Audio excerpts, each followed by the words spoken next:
Racing isn't easy, but experiencing it is. iRacing puts you in the driver's seat with the industry's leading sim racing game. Drive on laser scan replicas of the greatest racing circuits from around the world.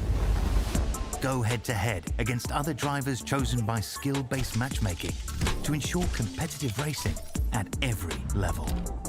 Compete across all your favorite series.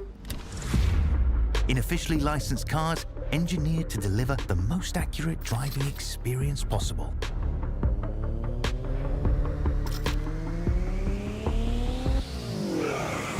Join a race or host your own with players from across the globe.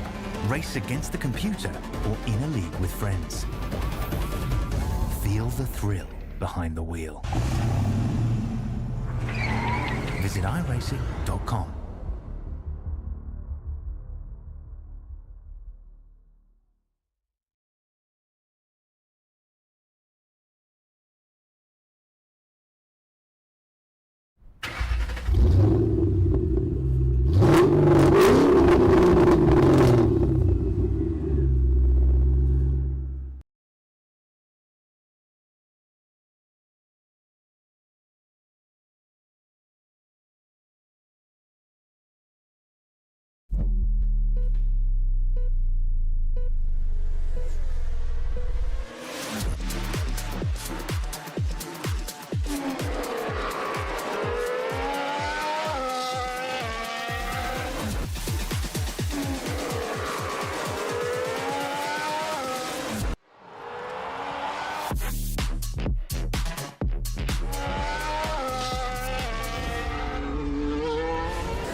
Good evening, good morning, good afternoon, ladies and gentlemen, and welcome back to the Racecraft Simulations V8 Veterans action for Season 24, Round 4 this evening out at Portland International Raceway.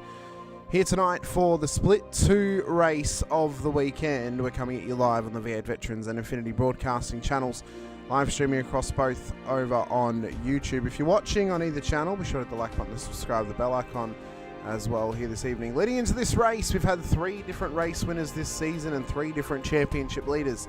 Coming into this round, it is Halil Cesar with the orange number next to his name after being in victory lane for Long Beach Street Course last week. But tonight, we have a debutante race circuit here in the Veterans in Portland International Raceway. The first time we head to the City of Roses, but every rose has its thorn, and we'll see if it pricks any of our drivers on the chase towards victory here this evening. Do we get a multiple time winner this season here in round 4? Do we continue the run of a new race winner this season as well? Being a brand new circuit, the percentage says yes. I'm your commentator here tonight, Hamish Munro, joined once again by the great Brett Fisher alongside Brett. Massive night of racing for us once again here. Portland International Raceway. Brand new circuit to not only the Vets calendar, it was brand new to the iRacing service last season, so these drivers would not have much, if any, practice at all in terms of racing conditions leading into this week of supercars here on iRacing, whether they participated in ASR on Tuesday night or not, or they've only been doing the practices throughout the week here in the Veterans. It's going to take a bit of learning to get used to this circuit tonight. It's a tough track. It's the home, of course, of SVG's famous Xfinity Series win last year. Are we going to get another famous victory tonight, though? And will we see a Camaro finally step on the top step for season 24? Because it's been Mustang dominance up to this point as they sit 3-0 here this season. Who knows? We'll find out today. How are you, Hamish? Good to be here at the new track, Portland. We're in for a cracker. I've got that feeling. It's like watched a couple of earlier races this week, and that turn one, it's got me nervous. Well, of course, we're in a local area, obviously the Midwest of the United States. Craft breweries are plenty. Are we in for maybe though something a bit stronger tonight? Maybe some port at Portland, or are we in for maybe something good musket? Oh, good musket. Maybe a bit of a sherry musket, as well, yep. Brett, possibly. Yep. No, no, don't worry about the sherry. What are you talking about? But what I think we are going to be in for is a tough challenge tonight, of course. I mean, this circuit is kind of part street circuit, part full race course.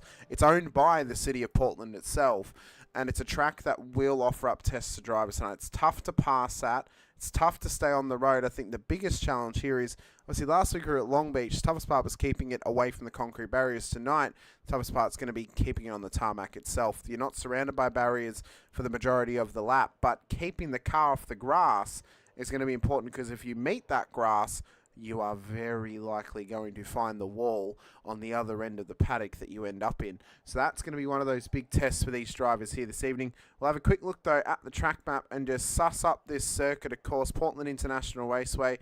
We'll trickle our way on down in towards the sort of Midwest here of the United States. It's all the way on the west, actually. I'm just completely wrong. Yeah. So, yeah. Portland. That's okay. Sense. Yeah, Portland, Oregon. Yeah, that makes sense. I should know that. I play American Truck Sim. I should know where Portland is. It's in the game. But as we trickle our way on down in towards this circuit, of course. In the middle of a golf course. It's in the middle of a golf course. So there we see it. Well, not in the middle, but it's near a golf course. Yeah, nearby. But so as we will line up on the main start straight here in Portland, it's a long, very flat straight. It's a long, very flat circuit as well. There's not much undulation change, if any at all. It all starts on the main straight. We then head down towards the tight turn 1, turn 2 chicane, where this could be a very early sign of chaos within this race. If the drivers can't show patience off the start line, try and push themselves a bit too early, try and sneak it up the inside at turn 1, we could be in for all hell breaking loose. It happened in split 3 only a couple of hours ago. Could very well happen in split 2 as well. But if they make it through there and they head up through turn 3, they can try and get a nice little run up towards turn 4 and 5 for the double right-hander. Yep. The biggest trouble is, if you cross that chicane at the start of the lap, it is a 7-second slowdown that you can give up all the way towards turn 8, but it's a long slowdown. And it's tough to get offline here because of all the switchbacky stuff in the first sector. Look, I mean, getting through turn 1 and 2 is the biggest challenge we've got tonight. First off, 3's not too bad. Sometimes you get up on the ripple strip on the right hand side, get the car a little bit excited on the way out. But 4 and 5, just constant load, just that constant load, and you feel like the corner's just never going to end, And then you go back into 6, and it's not a double apex, but it's still a long corner, and so you just feel like you're forever on one side, then forever on another side of the car. I think the good thing, though, about this first sort of sector is we can get some good 2-wide action happening midway through the race. Once the cars are spread out, drivers go for moves in towards turn 1, 2. They can situate themselves side by side with the other car, run side by side through 3, up through 4, and try and get the move done into turn 5. So I think we could get some of that action happening throughout the field tonight. But again, just struggling to keep it on the road and getting it into the grass. That's the biggest part of the circuit where that's going to cost you, because there's so much paddock around you. If you can then get up towards turn 7 well, you then set up your run up and around the long turn 8, the Parabolica-esque turn 8, where drivers are going to be careful as the tyres get older. As they cross the curb that kind of enters into the run of that corner, the bump can really make it loose for them, and they could possibly lose the rear end of the car as well. So drivers will have to be cautious of that. But trying to set up the run down 8 towards 9 and 10, There is no point trying to go for a move around the outside at turn 9. It is never going to work. If we see anyone do it tonight, we're likely going to see them crossing the grass at turn 10. If you can't get to the left-hand side of the car that you want to pass into turn 9, do not attempt the move, because it is not going to happen. The only way you get a pass down at 9 is on the inside. You're never going to do it on the outside. But you've got to get the run at a 7 to set that up for yourself, Brett. So that turn 9 passing opportunity is going to be tough, but we'll see some people attempt around the outside. We'll probably see them blow it up as well. I actually really enjoyed coming through 9 and 10. It was actually I really enjoyed coming through those two corners there. It was one of those ones that, you know, like if you got it right, you pump the air and you go, yeah, you did that well, you know, and I found I could gain time there, but whether you could use it or it's another thing. Yeah, well, I think it's because you could find some time there, you've then got to be able to find time through 11 and 12, which is a tough part of the track in its own sense. It's a shorter track. It's just under 2 miles, 3.1 Ks in the modern, metric language, 12 turns. It's a track that I hadn't really heard of until Van Gisbergen came and raced here last year. It's been open since 1961, so it hasn't really been on my radar of circuits, especially within the US. But it's a short track. Passing opportunities, turn 1, 2, but that's going to be later in the race. Turn 7 if you can get the run through 6. And then turn 9 with the asterisk that you must be on the inside to get the move done. Otherwise, it's not going to happen. Otherwise, change of positions is going to come through safety cars and strategy calls and coming through pit lane and how quickly you can come through pit lane as well. Off tracks will be tough to deal with tonight, as well as slowdowns. Slowdowns are going to be the biggest thing to deal with. Drivers could eventually cop themselves a drive through if they haven't dealt with those slowdowns properly, or they haven't managed to get rid of those slowdowns as well. Again, they've got to be careful of the turn 1, 2 slowdown. If you cut majority of the corner, it's roughly 7 seconds. If you cut a little bit of it, it's around about 1 to 2 seconds. So it's a little bit more forgiving if you maybe make a mistake or you've taken avoiding action. But if you just straight line it, you are going to reap the harshness of the slowdown system. It's a short circuit, though. It's a tough circuit. It's the first time I get to run it tonight, Brett. I'm excited because I think it was a little bit of an outside edge choice for iRacing to put it into the service, but obviously with their big deal with NASCAR and trying to get as many NASCAR tracks in the service, that's given us Portland. It's going to give us Mexico City as well, very likely in Season 4 of iRacing of this year. So I think the more interesting tracks that NASCAR use, I'm all for it, because it means we get these interesting tracks in iRacing, and it means that we get to try out some different circuits that we may have never thought to have tried out before. So I think it could be could be pretty cool. I was just about to say, so anything new is good because it just throws in a bit of variety and something new and new and shiny. Look out, So yeah, I'm all for it. And it sort of like levels the playing field a little bit. If you're not familiar with the track, you've got an opportunity to sort of learn it. Just get onto it as fast as you can and try and be quick. Very picturesque race circuit, though, I must say. It is, even though it's very flat and there's hardly any elevation change, it is a very picturesque circuit. Oregon's a very picturesque state. So is that a monorail in the background? Or? I don't need to say. I'm not sure. The golf course looks good though too. I feel like the city of Portland and Oregon would be a place that would have a monorail. It does give me that sort of vibe about it. Monorail. But there you can see the kind of the compound change through turn 1. So you can see it kind of goes from the tarmac into this really weird slick sort of padding. And it just catches the sunlight completely wrong. It looks so bright through turn 1 where everywhere else looks very, very... Interesting how they put the curb there too. Like, I mean, maybe it was just to warn, drivers that there's a wall coming up. But it was interesting sort of, getting the tyres across that ripple strip there as well. Turn 7, I don't know why they've made that thing so wide. It is just invitation to, another dangerous area on track. But, yeah, interesting. We'll see what happens. Got the drag strip there as well. So that's, they've got all sorts of stuff. I think I've seen the a motocross track on the inside there too. The background there. Yeah. Maybe there'll be some iRacing conspiracy theorists out there that will then claim, iRacing must be putting dirt bikes in because they're including dirt bike tracks on the tracks now. No. I'm a big. I don't believe we should put bikes in iRacing because you can't really get a bike sim as much as you can a car sim. I'm a believer that there should be go-karting in iRacing, though. I think that should be a thing.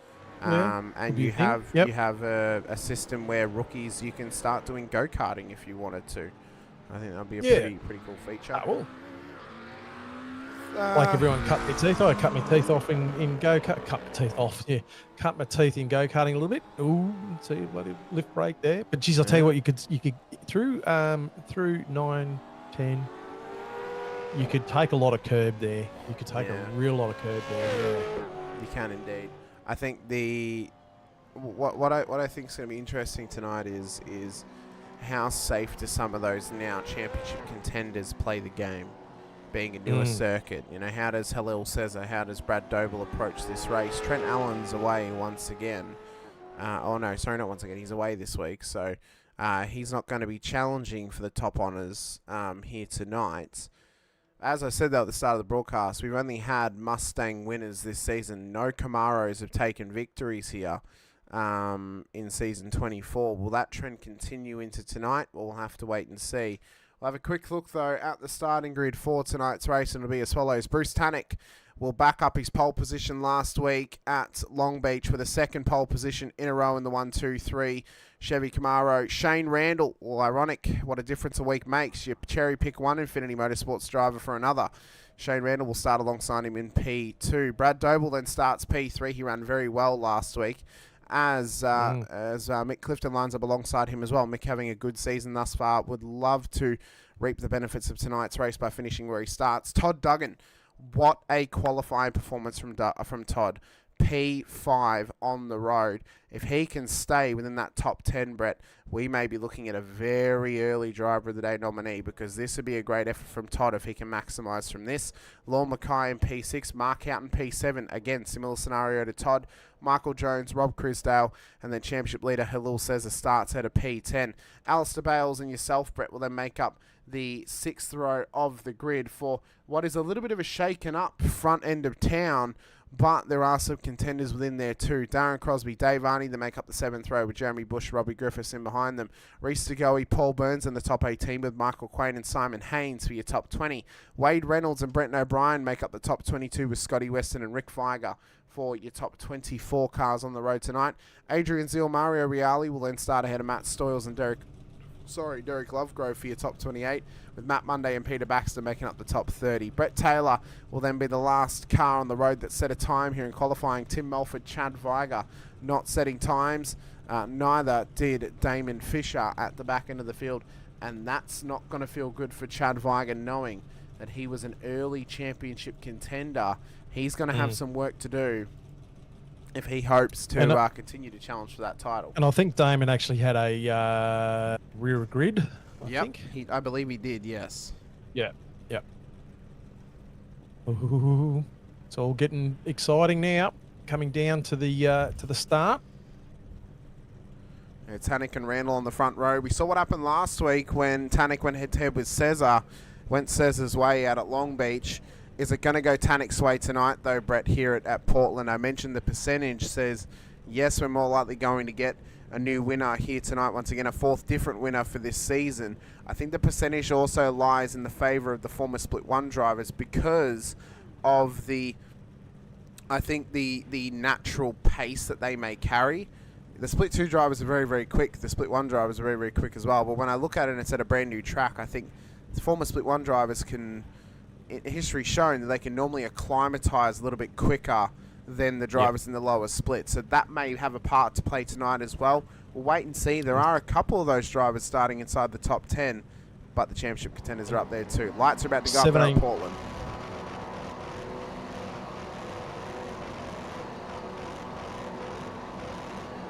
And Portland International Raceway, welcome to the Vets as we get underway for Split 2 here this evening. Down towards one. Tannock got away well. See drivers already making moves in the back background. Houghton shoots the half-centered in, makes contact with his teammate Lord Mackay, and he sent him into his other teammate Mick Clifton. 2 for 1 accelerate special, as a lot of cars are getting held up here at turn 2. Multitude of cars taking evasive action, and if you're Tannick, Randall and Doble, and even Todd Duggan and Michael Jones, you're wiping the sweat off your brow right now, Brett, that you avoided that. You're wondering... you're wondering what happened to all the cars behind you, because there was a massive gap that just blew up then. I had to take massive evasion and went to the right-hand side of the track, had to go out in the grass, took a long way around, lost a number of spots. But, you know, hey, that's racing, and I kept the car straight, so that's all good there. So what was the point about the word 17 you were going to make right before the lights? Oh, well, there were 17 cars crossing 1 second, so not as much as we have had in the past, but there was still a lot of cars within a second of the qualifying top spot. It's amazing how close it is, isn't it? It's amazing how close it can still be, even at a new track like this. Yeah, no, it's great. It is really, really good.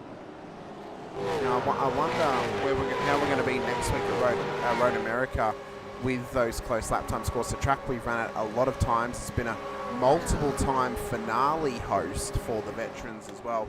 Could be interesting as a midpoint of the season. But Portland tonight, this is exciting. It's exciting stuff. It's a brand new track. It's a track that's offering up brand new things for us too. Look at the glare in that corner. You can't even see the ripple strips that's around. Oh, Brad Doble on the back of Randall. He's hard on the back of Randall at the moment. So Randall a bit sideways there. So Brad want to take a bit of advantage if he can. He want to try and clear him if he can, and because he doesn't want to let Tannick get too far in front of him here. No, he doesn't. A couple of big gainers already off that race start there. Michael Jones up 3, Crisdale up 3, Cesar up 3. The notable one, Dave Arney up 6 inside the top 10, and Robbie Griffiths up 6 inside the top 10 as well. So both those guys are inside the 10. Mark Houghton may have a penalty hanging over his head at some stage for the incident at turn 1.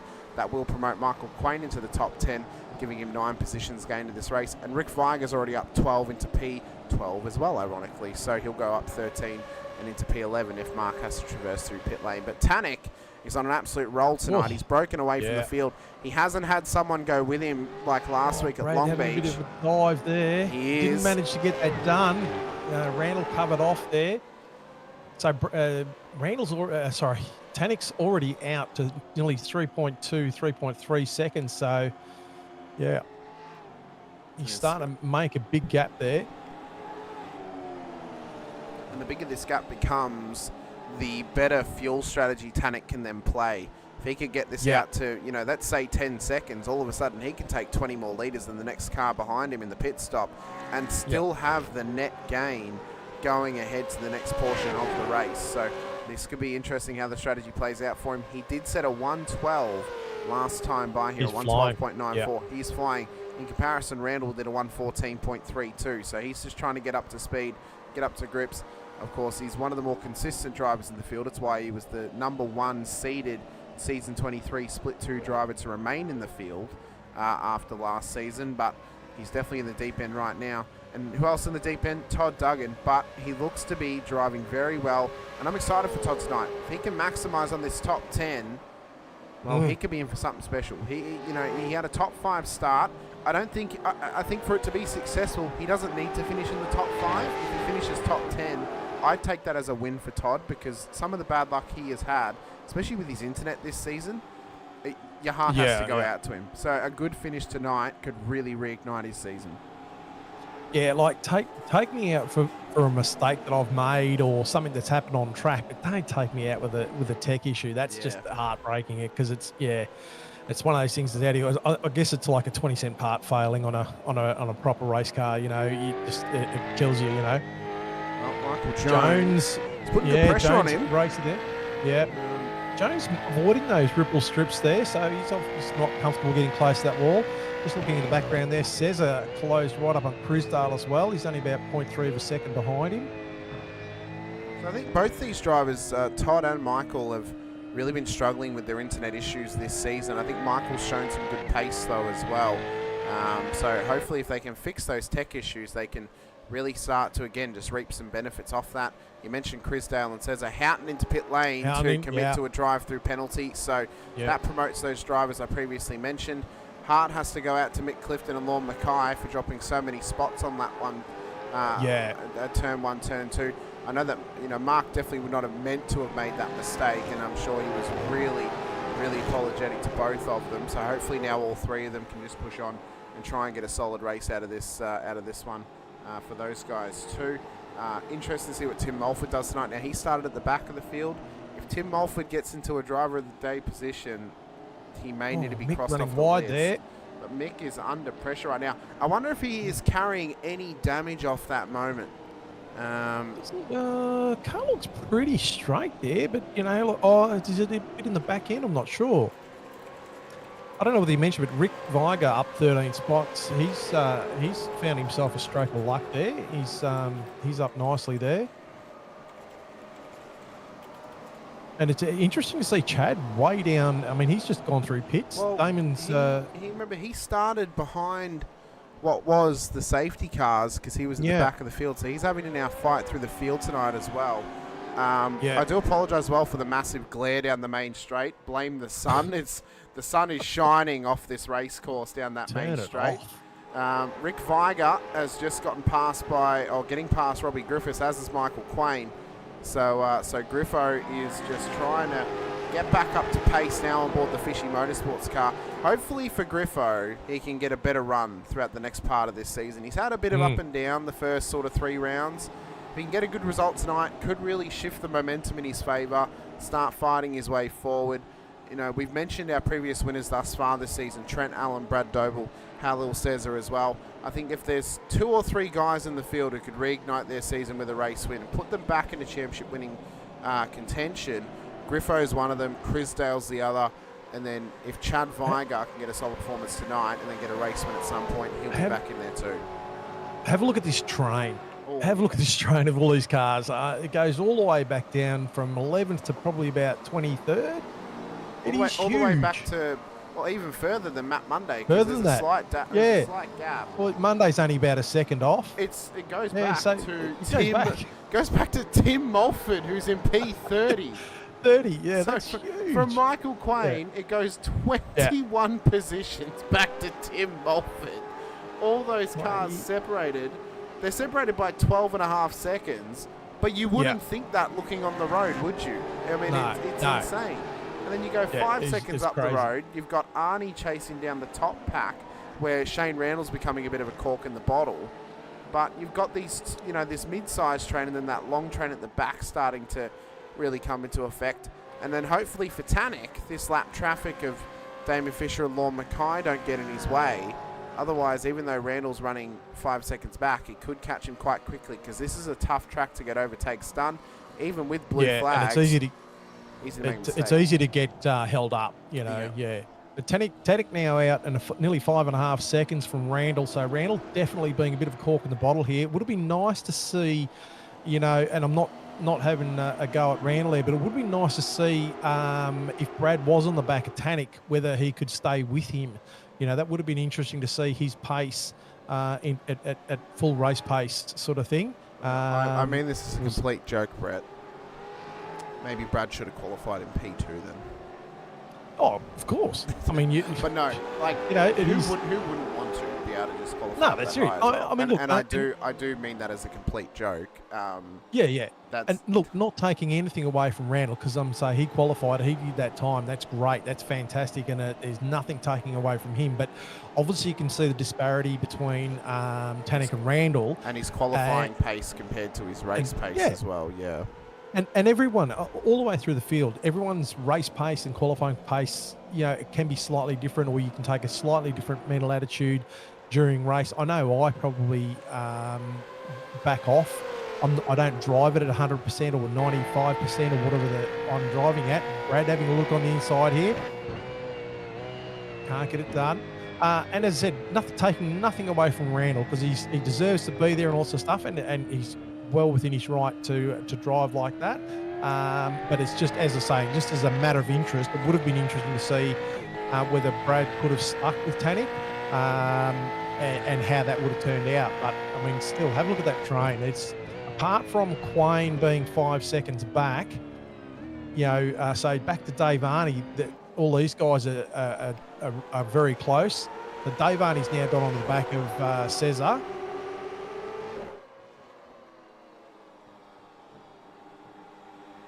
What I think this could also be another thought as well. So Shane, this may be his race pace at this stage of the race. So maybe he's feeling that even if he does let Brad go, he's not going to be able to follow him. So maybe he just thinks, well, if I can consolidate P2 and defend my position from this point of the race, this could end up quite good. Yeah.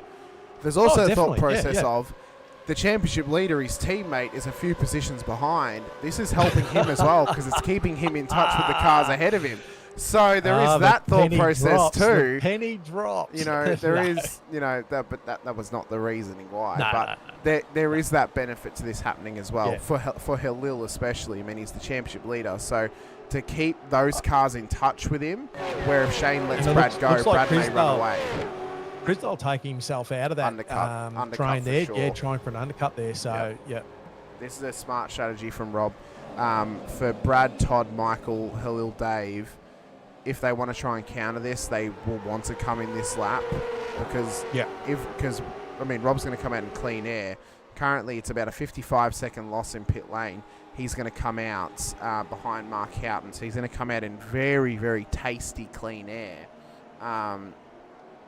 And he's just going to be able to push on now and cut his laps. He's not going to be stuck in this train. So if you're in Brad's position, you want to pit, get into that same clean air that Rob's got, and then fight forward together and try and undercut Shane here. Baxter dropping, being passed, I think. Yeah, sorry to cut you off there, Hamish.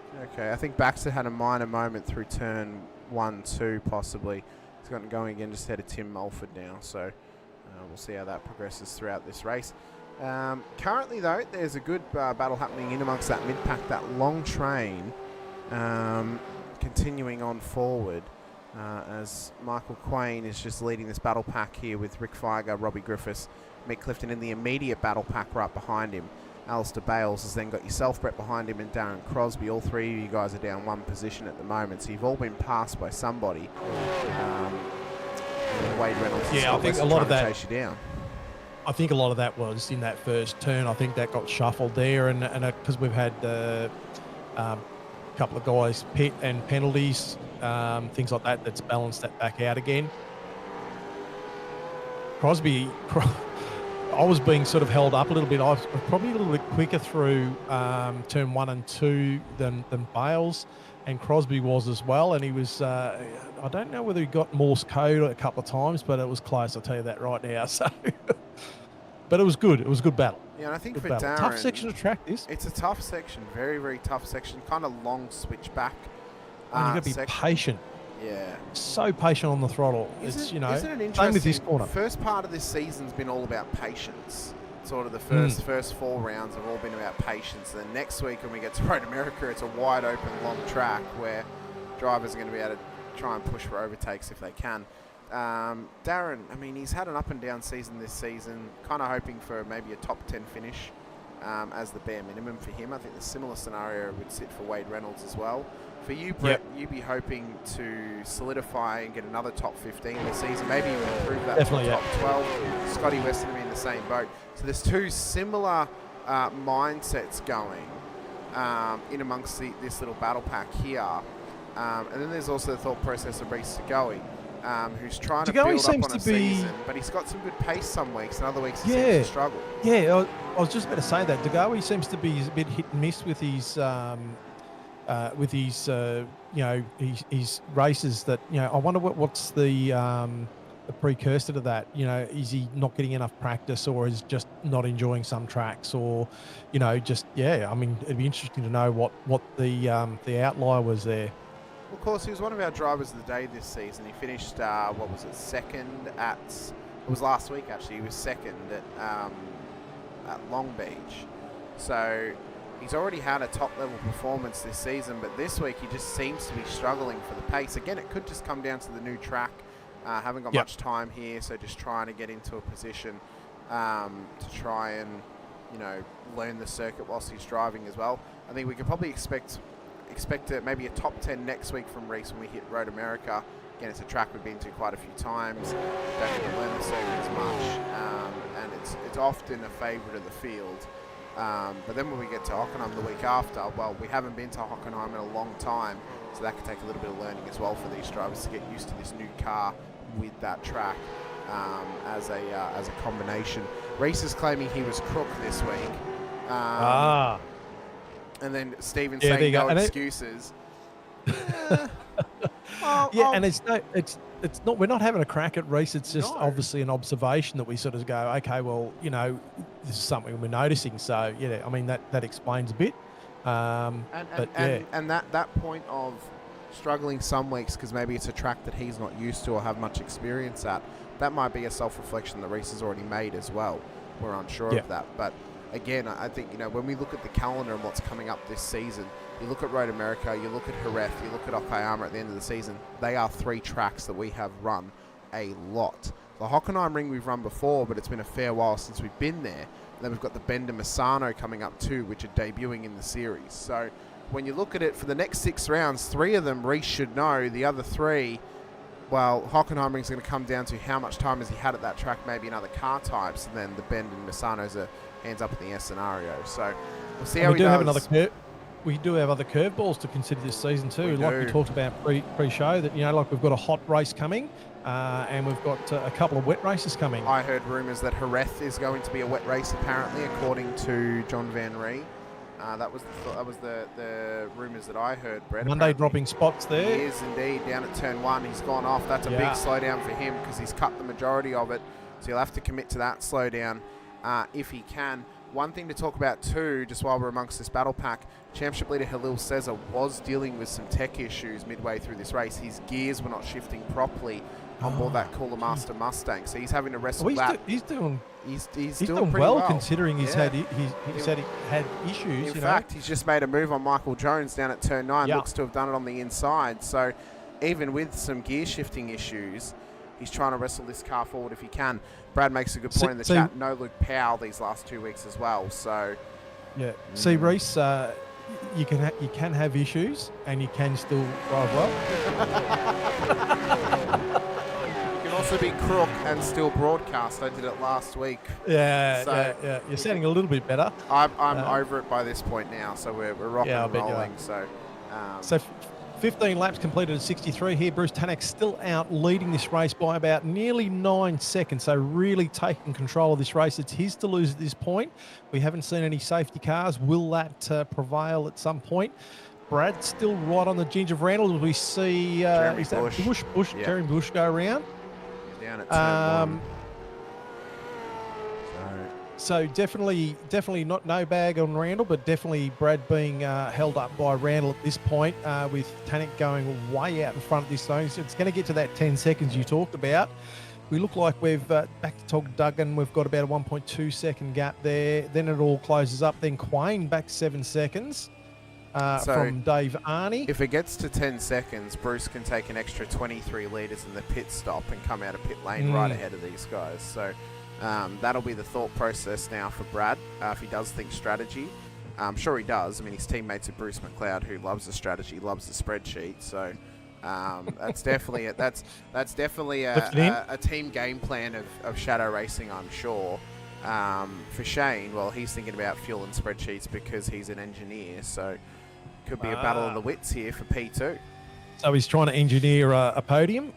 Oh, quite possibly. Haynes in pits. Simon Haynes in pits as well. Mick Clifton in as well. So a couple of pit stoppers already.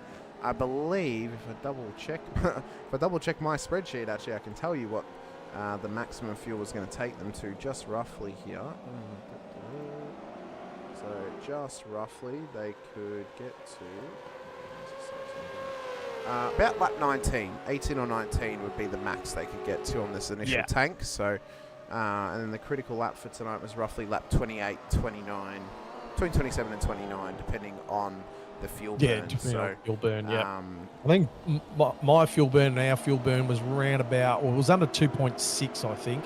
2.5, round about there. So Brad into pit lane as well. So Doble's Brad's had enough. He's coming in. Trying to go for that undercut. He got to 17. So that's worked out well for him. He's made the majority of the stint, and he'll may still be able to undercut Shane here. This track, well, not only these cars are good for the undercut, we've seen that happen a lot of times before, but also this track would suit it as well because it's a shorter track. There was someone that just crossed turn one. I'm not sure who it was. Sorry, Griffith, Crosby, and DeGoey in pits as well. Yeah, so we'll see how this strategy now plays out for these guys across this pit stop as well. We mentioned the wet race at Jerez possibly coming up this season, Brett, and we heard rumours there was going to be 2 wet races this season. Now, I have a bold prediction. Whether this is correct or not, obviously time will tell. I'll predict away. My bold prediction is that Okayama, the final round, will be a changeable weather race, and it will be the opposite of Interlagos last season, where we will start dry and we will end in the wet. I don't think it'll be a perfect split where it will go halfway to the race and then it starts raining. I think it'll rain late-ish, maybe last third of the race, and then you'll have to balance up. Do you take wet tyres and pit late in the race, or or tough it out? Yeah, or tough it out. So as Duggan, Arnie, and Cesar are all into pit lane as well. So Tanik, Randall, Jones coming in as well, going on to their 18th lap of the race at this stage. So it'd be interesting to see how that... Cesar in pits, Duggan in pits. Brad asking, do fast drivers use more fuel per lap? It's not always the case that they use more. There are some drivers who use more just because they have a lead foot, and it's undescribable why they use more fuel. Some faster drivers some faster drivers are very rude. They're fast and they actually use less fuel. I don't know how that happens. I reckon it's because of load. Like, they're probably too heavy on the gas on the exit of a corner, and where the better drivers know how much throttle to give its maximum traction. Yeah. Where probably some of the less skilled drivers, as we'll see Tanik coming in, are probably throttling too heavy too early or something like that. Yeah. So the fuel usage is higher, but it's not being effective. So Shane Randall will come round. He'll start to lead a lap. When he comes round, this will be the end of his stint. He'll come into pit lane as the race leader as well. So he will take an extra point in this race. Of course, you have to complete a full lap as the race leader to get the extra point, Brett. So for Shane, this should be an extra point for him because he shouldn't lose the lead by the time he hits the start-finish line when he's in pit lane next time by. Michael Jones has continued with him, as is Rick Viger, Bales himself, Scott Weston, Brett O'Brien, Matt Stoyles, Zippy, Zeal, Lovegrove, Riali, Monday, Bush, all in the pit lane. Peter Baxter's going to continue on. So Rob Crisdale, the undercut has worked an absolute treat for him over Brad Doble. He took a slightly shorter stop, but he's 4.7 seconds ahead of Brad now. So that undercut has worked out brilliantly for Rob. The one thing he will not be hoping for now is a safety car. He wants this race to go green. Otherwise, the advantage he'll have when he comes into pit lane and with this good gap will go out the window, and all of a sudden he'll be under pressure from one of our race winners this season.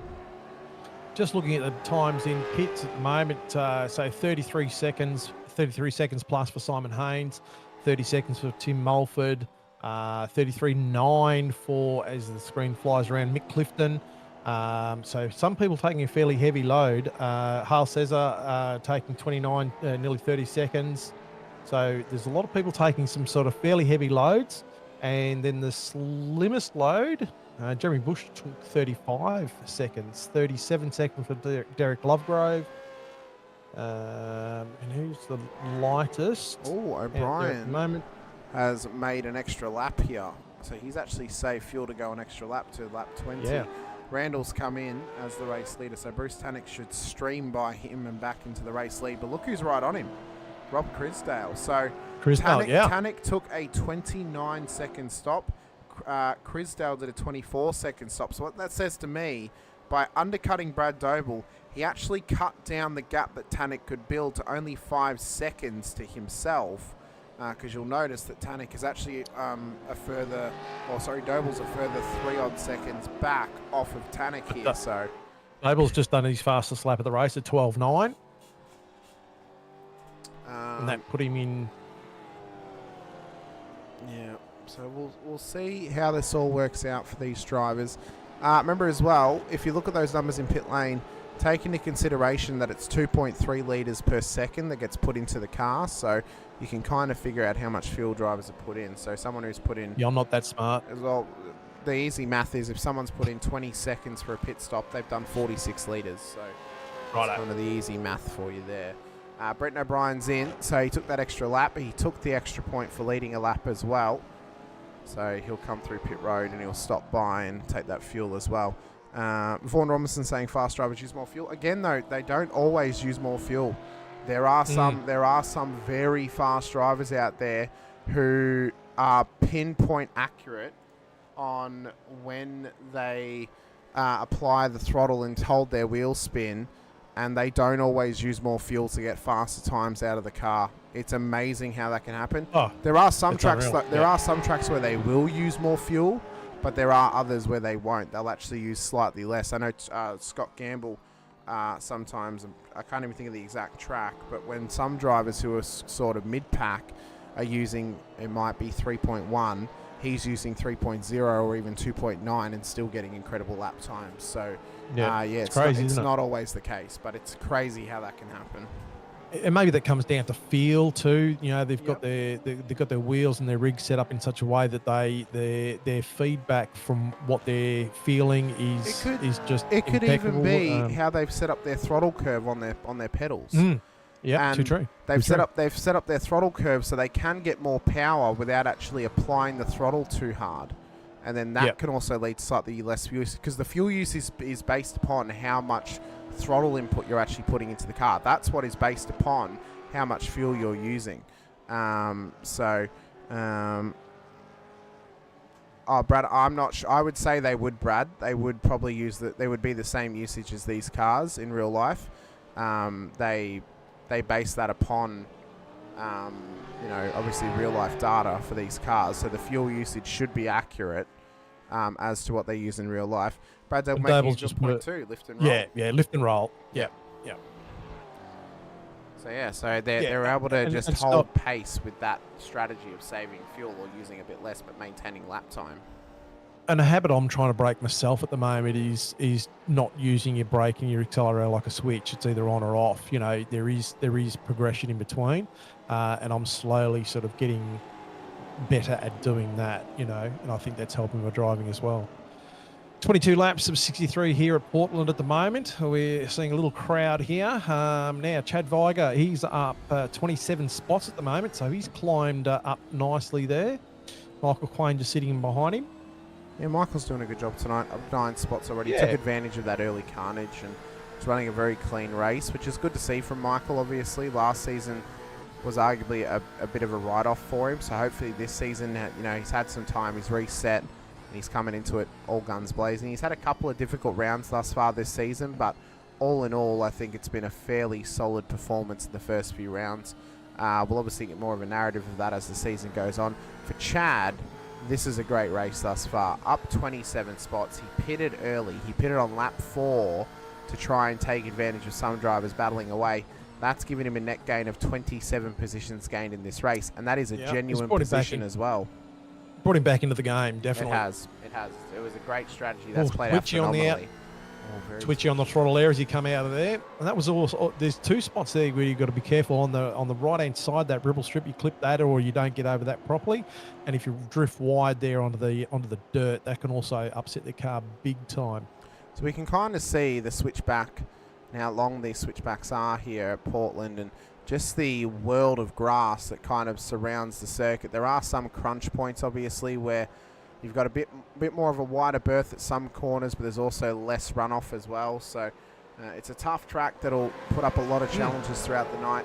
We are at lap 23 of 63, so we're just at the third of the way gone here. And it's been a solid race thus far. The front run at the moment, Bruce Tannick, Rob Crisdale, Brad Doble on the podium at this stage. If it were to finish like that, Brett, it'll be our first all-former Split 1 podium of the season for drivers who came down from Split 1 for season 24. And just as we watch this train here, and have a look at the same again, like massive train of cars, all the way back to probably not quite myself. I'm about 2 seconds off this, but that's not that far. But yeah, a lot of people very, very close.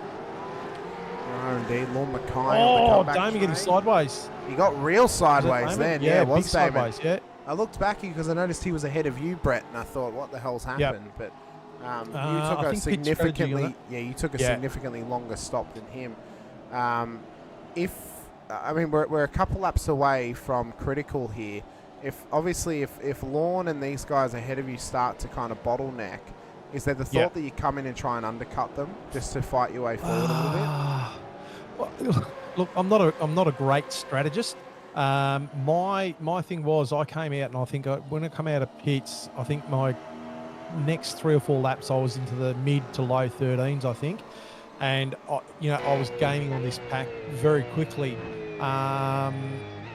But I just didn't know. What I was hoping actually is that we'd stay green and I would get a short fill and gain some positions. Then I think that was probably my North strategy. I knew I was probably going to get held up a bit, but as I said, I'm not a great strategist. Anyone who wants to jump on board and spot for me, send me an email.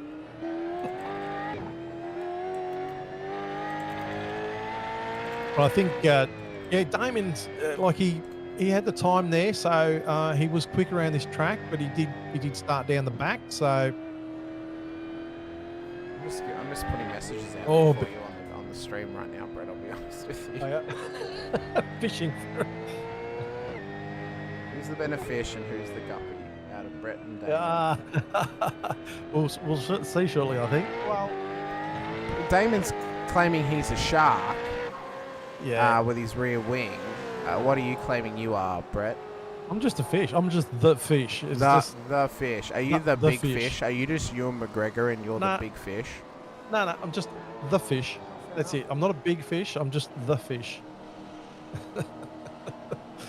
Nothing special. There's a lot more breeds of fish than there are of sharks. And fish encapsulate sharks as well. So. Yeah, I wonder whether Damon put that on the back of his car to try and intimidate, being a shark, like he was going to, gobble up the competition. But, I don't know, but the only thing that's been sawtooth about him is the internet ping that's been plaguing him for the last season and a half. So hopefully that can change and that can get on a nice solid incline and then he can start to sawtooth his way through the field because he's got good pace. Well, he's just been murdered by that internet again. And I have said that, like, he has got good pace. I think his race strategy needs to be cleaned up a bit. Pit strats, race strat, and I think he's a contender for the top of split too, but he just needs to get his stuff sorted a bit better there. Of course, he's a but it was good, driver as well. So yeah, I haven't been up there yet. Don't want to be up there at the moment either. I think I'm still, as I've said before, I think I've got a few more seasons I would like to spend in Split 2 to gain more experience. 27 laps of 63 here at Portland have been whittled away. They have indeed. We're still green, which is good. Tanek got about a 4-second gap on Crisdale, and Brad Doble tucked in behind Crisdale there, just about a second behind, so he'll be happy with that at this stage. Paul Burns doing quite well. He's only down one spot as well. Dave Arney, as you said. Yeah, Dave Arney just got a place there over Cesar. No, he just dropped it was the other way around. Actually. It was the other way around. Bad. Sorry, mate. No, you're right.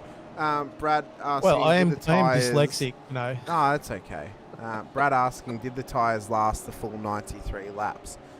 They would, but it depends how you load the car through turn 8, because that would really start to burn away the left-hand side of the car. So depending on how hard you were pushing through the long sweeper, that would really dictate how bad the tyre wear was on the car. But 93 litres would take you from lap 28 to the end of the race, so it's roughly 35 laps. That's a long time on tyres, no matter what track you're at.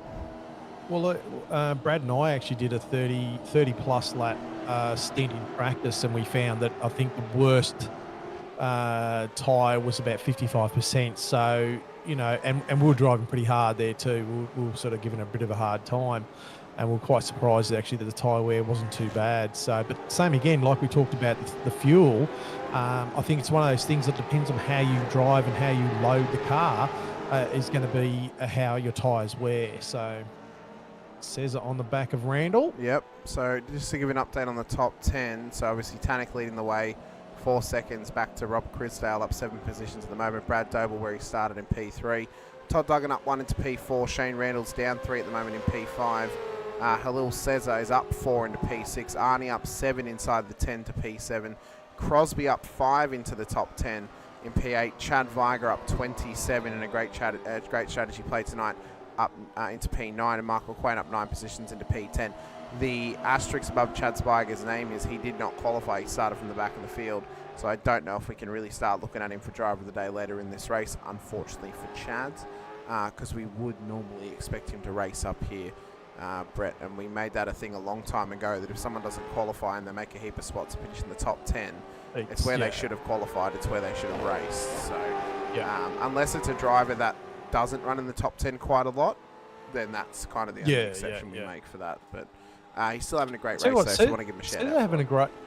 Says they're having a great run so far. I mean, he's up 4 positions, but he's doing well. Like it's a solid race for him, I think, at this point anyway.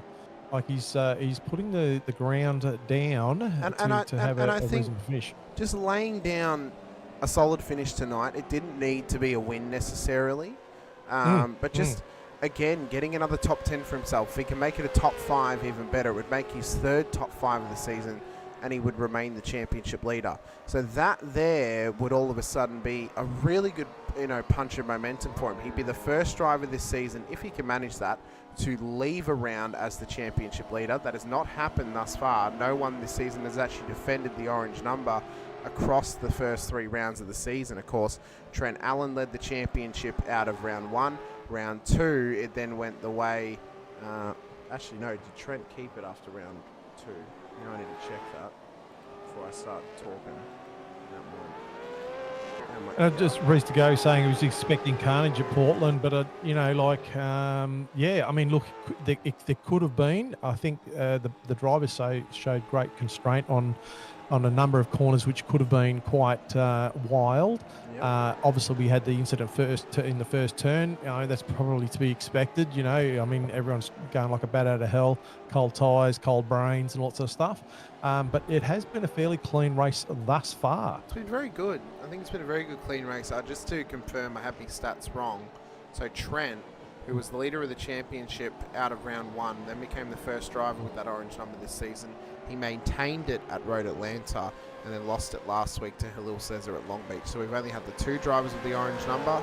Halil would like to continue the trend, though, of going 2 rounds in a row as the championship leader. So if he can get a top 5 finish tonight, he should remain there, though. Brad asking, we do, Brad, we do. We do give it to someone, because that's a great comeback. That's a comeback race. I mean, that is an exceptional performance. I think I got a nomination, didn't I? You did. I think Robbie Griffiths is off the road as well at turn 11, so he'll just traverse back on. But yeah, Brad, we do. And I finally got past Eamon. And honestly, Brad, we would prefer to give it to someone like that, because that there... I think that actually produces it's grit and determination. You've been spun around on lap 1, you've ended up at the back of the field, you've gone a lap down or something like that, and you've come back to finish inside the top 10. That's a great race. Even the top 15, that's a great race from someone who does that. We've done it before. We'll continue to do that as well. The only times we won't give it to someone is we don't give it to the race winner unless it's a wet race, and we don't give it to someone who has not qualified and finished in the top 10 when they would normally qualify into the top 10 and finish there, i.e. Chad Viger this week. So they're the really only exceptions, or someone who's previously gotten it. They're the only exceptions that we make. Other than that, it's up for grabs for anyone. It could go to someone who has kept their position inside the top 10, or even lost a couple of positions inside the top 10, but they wouldn't normally finish there. So that's how we normally work around it. But we put it to the vote to the chat to make it fair. Because we can't always agree necessarily on who we would want to give it to. So we try and put 4 names forward and let the chat decide. So that's what we do to keep it fair. But lap 32 of 63, we're 2/3 of the way through. Oh, sorry. No, we're not. We're not 2/3 of the way through. Don't mind me. Brain's absolutely switched off. Almost halfway. Apparently. Almost halfway. We're just past halfway. Over. So yeah. It's been a good race thus far. Alistair Bale's hot on the heels of Michael Quain here. Wade Reynolds is just trying to chase them down. Again, up and down season thus far for Wade. Maybe a bit of a reset season for him, Brett. just get some good performances in, learn the field of split 2 drivers, come into season 25 and really put the punch on for a season where you could, really put in a championship challenge. Yeah, and it's like everyone going up and coming down and people staying there. Like it's all a matter of getting used to what's going on. A little bit of a squeeze up ahead there for Quaney and Bales. Can't do anything with that as they get down to turn 11 to 12. No, all tucked in there, but Reynolds closed right up that time. Yeah, I mean, we're still sort of trying to get used to how other people drive. People coming into the series, into Split 2, because you don't always come up against the fields. Don't get all that mixed all the time. So you sort of come up against different drivers all the time, and you sort of don't know what they're like, how they drive. So by the end of the season, you go, yeah, right, I know what's going on here now. Tough section of track this too, just to try and get that turn in the car. And it's these medium speed. It's these medium speed corners that it's a real struggle in these Gen 3 cars. They don't mind a slow speed or a high speed corner, but it's the medium speed ones that really start to get you. I didn't mind the few corners back there, but I found it tough coming onto this straight up. I just couldn't get the launch off. Love this section through here, tucking right up against the fence. Didn't mind it coming through here. Love this section through here. Hard on the brakes, down a couple of gears, over on the left-hand side, ribble strip, over on the right-hand, take as much as that as you can. It's a little bit hard here to try and get the car balanced, and then just try and shoot off as much as possible to get a great exit. As we see Bales just get a bit of a wiggle in the car there. Reynolds taking a little bit of advantage and closing right up to about 0.3 of a second behind him. Yeah, DeGoey's starting to catch them as well, so he's beginning to make a comeback. He's up 4 at the moment. Reynolds is up 9. Viger in behind them, that being Rick, is up 10 positions. So it's a net gain of 37 positions tonight for people called Viger in the field. For drivers called Fisher, it is a net gain of 9 positions because Brett's currently down 8 and Damon's up 17. So you do the arithmetic, it comes out to +9. I don't think we have any other brothers out there, do we? I don't think so. No. Brad making a good point about throttle mapping and how important that can also be too to how drivers obviously attack the circuit. That's also another good talking point though for the fuel usage as well, because throttle mapping can have a big part to play. Obviously, someone going for a move just in the back there. Sorry, O'Brien and Burns, I think it was. Burns got a really good attack on there. Is he going to make that move stick? He's on the inside here, but he manages to hold him out there, so that was good. Yeah, Brett O'Brien of Evolution Racing Team. Pressure on him to a maximum from Burns, and it's good to see Paul getting into this sort of battle here, just really fighting his way forward and trying to solidify a good finish in this race. He's back where he started in P18. Bretton's up 5 at the moment, but there is opportunity for a top 15 for them both. Same for Mick Clifton as well. Top 15 is probably the aim for him. And then for you, Brett, well, you've got the strategy on your side. You're gaining around about anywhere between 8 and 10 seconds on these cars ahead of you, and you're right on their ginger at the moment. So you should end up ahead of them after the pit stop, thanks to taking that longer fuel load on the initial strategy run. Yeah, as I said, I was hoping to just sort of try and gain a little few positions when the second round of stops come out, and get me back to where I probably want to be. Anywhere between 15 and 10. I'd be happy with that. As Michael Jones is going slow here down past turn 8. What has happened to Michael Jones' car? Well, it doesn't look like it's steering all that well. See, clip something there, or I still wonder, got drive. Did he maybe cop the bump off the curb, and maybe he's broken something in it? I'm not sure. Maybe, he's coming, unless he's run out of fuel. Right. I'm not sure. Into pit lane for Michael. Not sure, yeah. Hopefully, and that's he's able to get it back Damon to the in pit pits box as well. Yeah, Damon's in.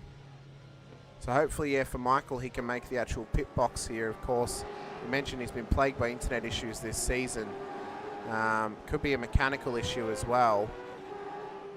We'll see what happens to him, but he is crawling back. So Could it be maybe a tech failure perhaps, or Could have been, yeah. is it something on the car? We're not sure.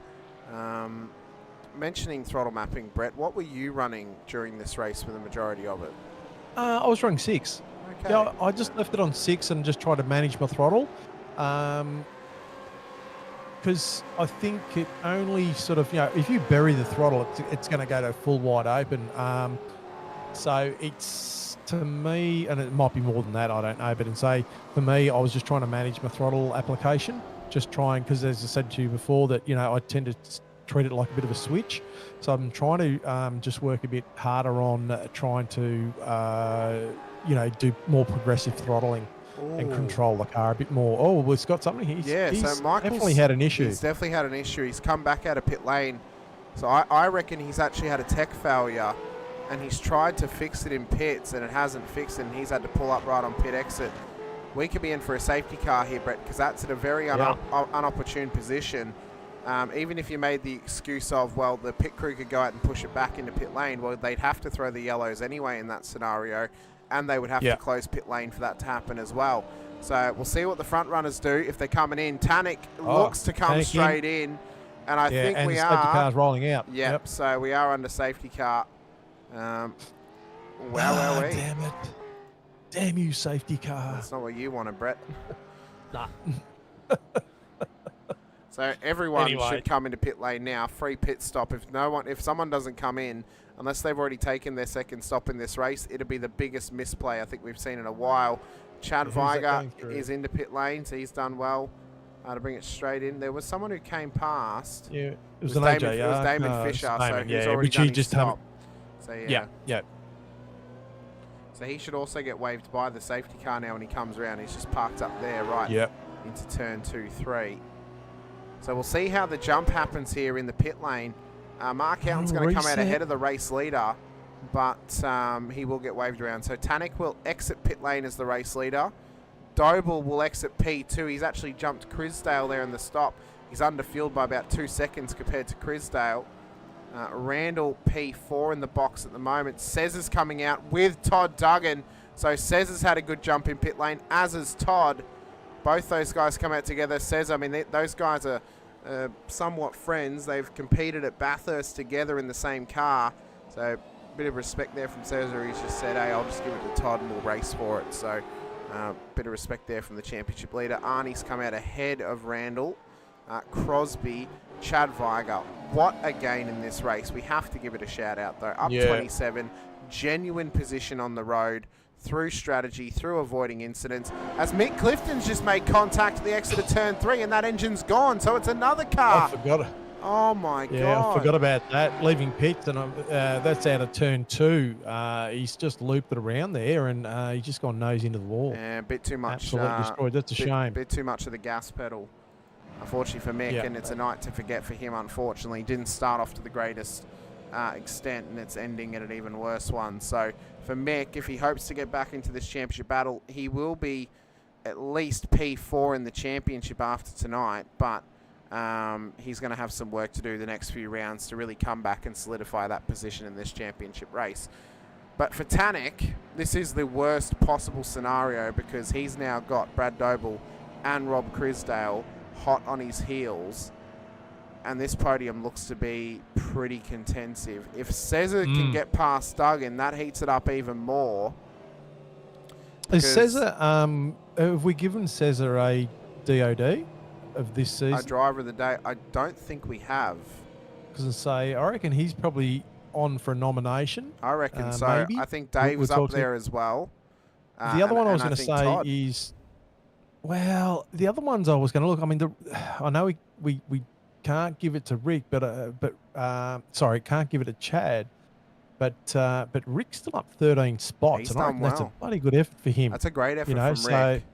And we would normally expect him to maybe qualify in the mid-pack, so he's qualified roughly where we would expect. Yeah. And he's running roughly where we would expect too, so I think that's a very fair point. I'm impressed. Yeah, I'm impressed by his run so far. So, I mean, we'll see how he finishes. So, depending on who comes out on top between Todd, Halil, and Dave, do we then cross out the other two names, or do we think that Todd is a lock if he finishes in the top 10, even behind those other two guys? Because I think for him to start up here and to stay here and to finish up here, that's a top-level effort from Todd. Yeah. I mean, that there is... It would be classified probably as his best driver the whole season if that were to happen. Right. Okay. So if Todd stays where he is or advances, I think if he stays in the top 10, if he stays above maybe... stays in the top 10, you reckon? maybe if he stays above P9 or P10, I think we could probably say, yes, that's a good result. He's then only down, max he'd go down is 3 if he were to finish P8. I think that's a pretty solid result. I think whoever comes out of Halil and Dave could cop the nom. Rick, I think, could cop the nom. And then... aside from that, maybe Rob, the other one, because Rob's done a very good job. I've been impressed with too, and he has already had a driver of the day this season. No, it's all right. Forget what I was about to say. Were you going to say Reese Degoe? Because he's up 5 into P12. No, I was thinking about Simon Haynes. Oh, yes. He has already won it, though, so that would also... He's already won it, yeah. So, honourable mention at this point. See how he finishes the race. 39 laps of 63 here at Portland. So far, it's been a really clean race. We've only just seen, well, obviously, probably the worst we've seen on track at the moment is probably Mick Clifton making that error coming out of turn 2, totally destroying his car. But apart from that, on-track incidents have been here and there, but that's probably been the worst one that we've seen, which actually was already under safety car. Other than that, been some very clean racing, a lot of close racing, which is great to see. And I'm sure with 23 laps to go, is that right? 24? I can never get that right. 24 laps. We're in for like everyone's filled up to the end of the race now, so we're in for a cracker. We're in for a cracker. We are indeed. Of course, Tom Freeman at the helm of the Racecraft Simulations safety car tonight. Not streaming his race as he would normally do, but still having a streaming his safety car driving. Yeah. He would. He definitely would. Knowing Freeman, but no, he's having a great run thus far here this evening. Is the safety car. First time we've seen it on track tonight. We've seen it a couple times this season. Last season we kind of got to the midpoint and didn't really see it for a little while, so it's good to see some safety car action. Shakes it up for us, and I think that race. No. Yeah, ruins the strategy that you rolled the dice on. But look, that's racing. That's what it's all about, isn't it? Like you do things with the possibility of, and you never know the outcome until it actually happens. So we await the safety car train to come round and restart this race here this evening. Bruce Tannock leads the way. Brad Doble, Rob Crisdale in behind him. If it finishes how it is, it'll be the nice to see the cars bunched up too. It is. It's good to see them all bunched up. It'll be the first all-former Split 1 podium of the season for drivers who came down from Split 1 post-season 23. Every race thus far has had Split 2 drivers. As we're back to green here at Portland, and Tannock leads us across the start-finish line. I'll be interested to see the parity between these top 3 as well, to see whether Brad can close up that gap on Tannock or whether he's going to lose out and slowly dribble away, and same with Crisdale. So far Tannock's got a little break on him, just over half a second. Cesar right up in the back of Duggan. He's putting that pressure on him early off this restart. Crosby just on the back of Randall, Viger and Quain as well. What a result this would be for the Viger brothers if they could get a double top 10 tonight here, Brett. Yeah, that's sensational. Yeah. That is so far a great result for Rick. Hopefully he can sort of hold it out there and complete the next few laps unscathed, which would be fantastic to see. For Rick Viger, this has been a fantastic race thus far. For Todd Duggan, it's been a great race. For Cesar, it's been a great race. For Arnie, it's been a great race. And for Rob Crisdale up on the podium at this stage. A return to form for Rob. of Frog Leap Juice Racing here this evening. And as we I've said, got a feeling in my left testicle that Cesar's on a run. He's definitely on a run. Tannic just taking out the top speed there. Top, what was that, 12.7? You right, Hamish? yeah, you caught me out with saying the word testicle. I'll be honest with you. No! Darren Crosby, Chad Weiger have made contact down at turn 1-2. The heartbreak for both drivers who were on a fantastic run here this evening. And as Chad Weiger gets it going once again, oh, what a shame. Yeah, that's a shame. What a shame for both of them, honestly, even for Darren. We're unsure of who fault it was because we unfortunately missed it. It's a shame we missed that. Yeah. Wow. Yeah. But I tell you what, Rick are now up 15 spots into P9. Cracking race for Rick. Absolute cracking I reckon race. that's almost a cement. I reckon that almost cements him into the DOD. I reckon if he can hold it there. Could be. It could be. I mean, there's also though Alistair Bales back where he started, P11. It's a solid result for Alistair. He wouldn't normally race this high up the field as well. Reese is also happy because that gave him a top 10 spot. He's now up 7 positions. There's the pit stop time, so there were some shorter stops. Feeling like crap. Oh, He's driving well. That's what happens. And there is nothing worse than... Nothing worse. He lives in Perth. I was going to make a joke about living in Perth, but Perth is actually quite nice. I wouldn't mind living in Perth myself, actually. So, but no. So Cesar's still on the back of Duggan, so he's about 0.2 off the back of Duggan at the moment. And then we've got a little train here behind Rick. With a few cars in there having a good old battle. Wade Reynolds having a good race as well, Brett. Yeah. Up 8 at the moment, just ahead He of was himself. racy. He was very, he was very racy. racy. I'll tell you what. There's the last pit stop times as well, just on your screen. So there were some drivers who could take slightly shorter stops, including yourself, 18 seconds for your last stop. That being you took a longer stop on the first run through pit lane. So there was definitely some benefits for some drivers, and it also detrimented others as well through that period of time. Some drivers also would have underfueled too, knowing that they would be under safety car, because you can save around about a lap when you're traversing behind the safety car train. So especially this late in the race with wave rounds, you can expect around about 3 laps of safety car running. So normally with fuel save, you get about a lap back. It always gets me, you know, when you sort of like put in the numbers in, you go, oh, I hope they're right. And like, especially with a track like this, as you were just like Reynolds right on the back of Western at the moment, you know, you sort of question your calculations. You know, like my brain, I can't do too many things at once, you know. And yeah, just not enough time. So you sort of tend to go, oh, look, another lap or so extra won't hurt. But you know, when it comes down to these really tight splits, it matters. You know, if you can be on your pit strat, and if you can calculate on the fly, you've got a massive advantage, I reckon. You do indeed. Todd Duggan at the moment is feeling the pressure though from Halil Cesar on board the Cooler Master entry. Dave Arney's up there as well. He's landed his helicopter inside the top 10 throughout this race, and he's doing a phenomenal job up here in P6 at this stage. But Todd get to the chopper. Get to the chopper. Bruce Tannick though doing well, but Doble has managed to stay with him here. Was that a French Arnold Schwarzenegger? No, Get to the chopper. Get to the chopper. No, No, I can do it more French if you like. No, please don't.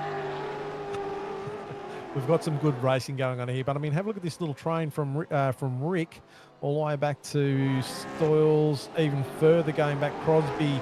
Okay, so back from 9 to probably about 21, 22. You know, so like it's all on for young and old here. Make a mistake, you'll get gobbled up real quick.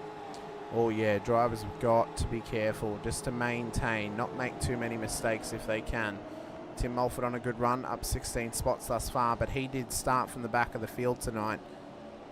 You would have thought if he could have qualified, he would have qualified further up the field.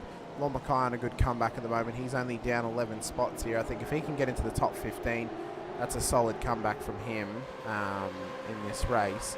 O'Brien up 6, Haynes up 5 as well, so those guys on a good run of form. You're only down 2, Brett, so still a solid performance. I mentioned Reynolds up the 8 positions and Wesson up 11 too, so there's some big gainers in amongst this pack.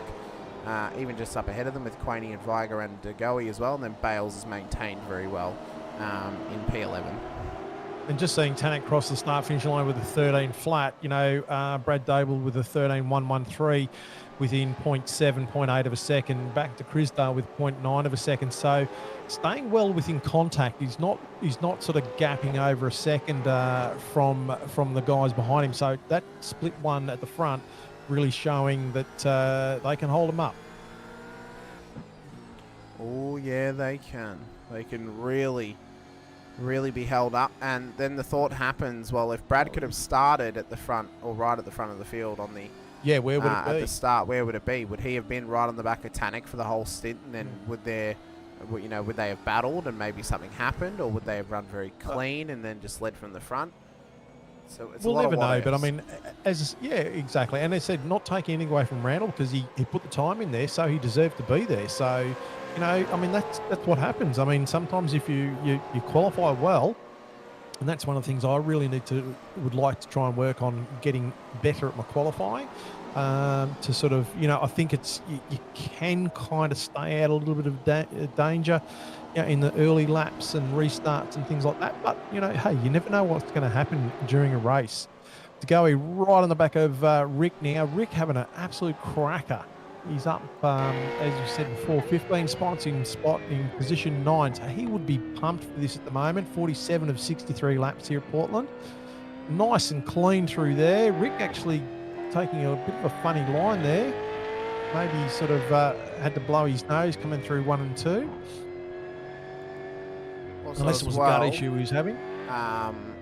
Darren Crosby in pit lane serving a drive-through penalty for contact with Chad Viger. So right. That has now been put into fruition between the two of them. So yeah, it's unfortunate for Chad. It's unfortunate for Darren as well. Obviously, he doesn't want to get involved in the incident, but you pay the, you do the crime, you pay the time, unfortunately. So for Chad, though, he's still up 10 spots tonight. Yeah, Rick's saying, she's just saying in here, 6 end coming up, pun intended. So if we stay with this at the moment, we might see some sick. Hopefully, Reese sends. does not end this run of Rick Viger, because it is an all-timer run of Rick Viger at the moment. Yeah. Oh, look at who was that? Bales. Yeah, getting out sideways. He wanted to do his best Scafey impression if he could. That's Weston having a bit of a poke, a bit of a look. Yeah, 48 to 63. Thought he could get it in there, but he wasn't quite close enough. Just had to back out of it at the last moment. Did Scott Weston? That must be Degoe's line, because he's taking his shallow out, obviously to get a little bit more speed off that corner. Must be his line there. There's 2 laps I've seen him take that there. Here we go. 0.4 behind Rick. This battle pack has been keeping us nice and contested and nice and entertained now for the last few laps of this race.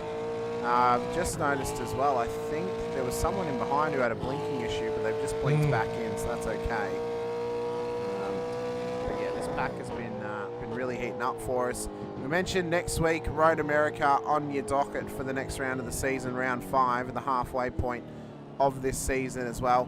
Right now, there's no word on it being a wet race. I think with the fact they mentioned Jerez was going to be wet, they wouldn't do 2 wet races in a row, Brett. So then that makes me think, well, where would they put it? I don't think they'll do it at the Bend. I don't think they'll do it at Misano because they're brand new tracks.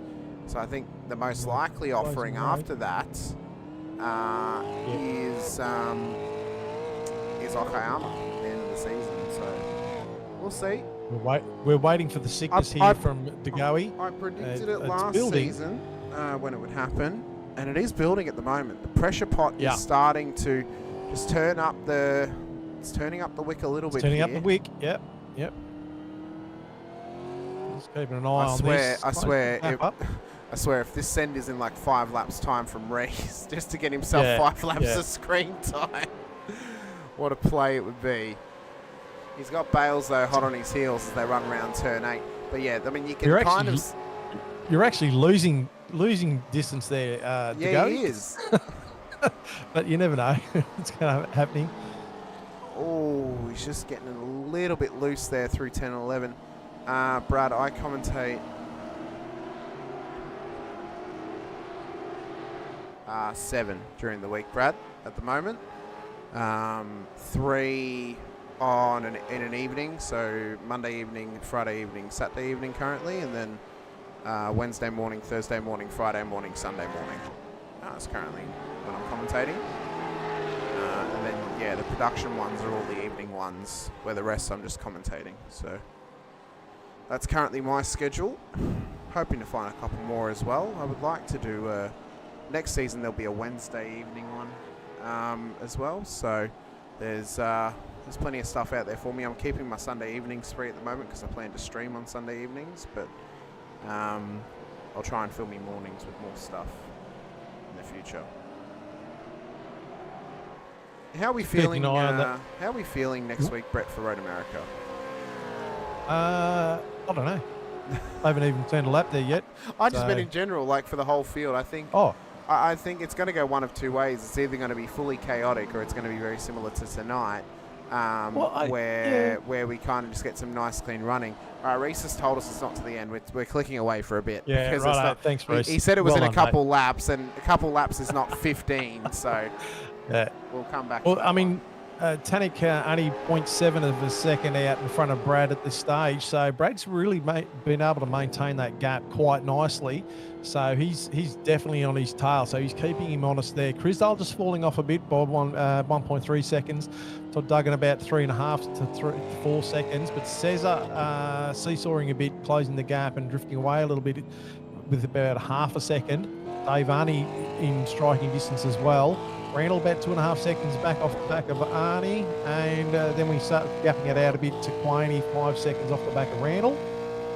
But then when we get past Rick, so Rick's still in the front of Reese, but then we get in front, from Reese back to Real.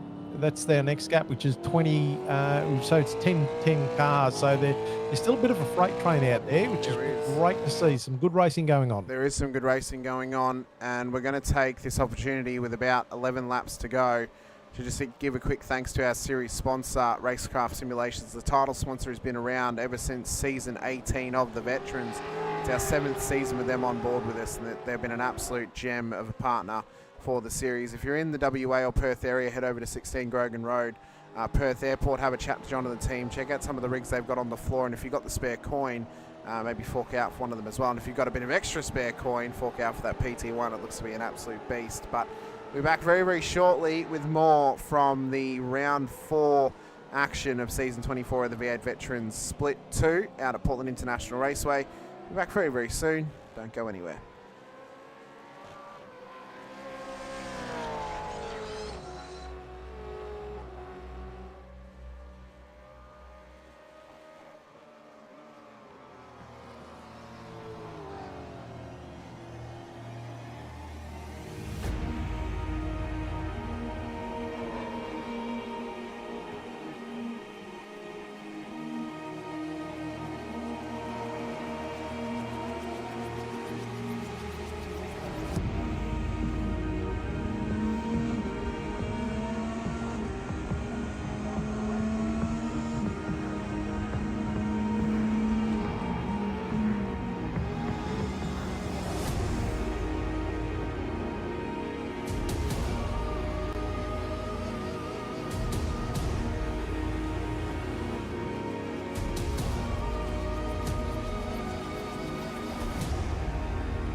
Great to be back, ladies and gentlemen, in the round 4 outing of season 24 for the Racecraft Simulations V8 Veterans with a split 2 action here tonight. Hamish Munro Brett Fisher alongside if you're just joining us.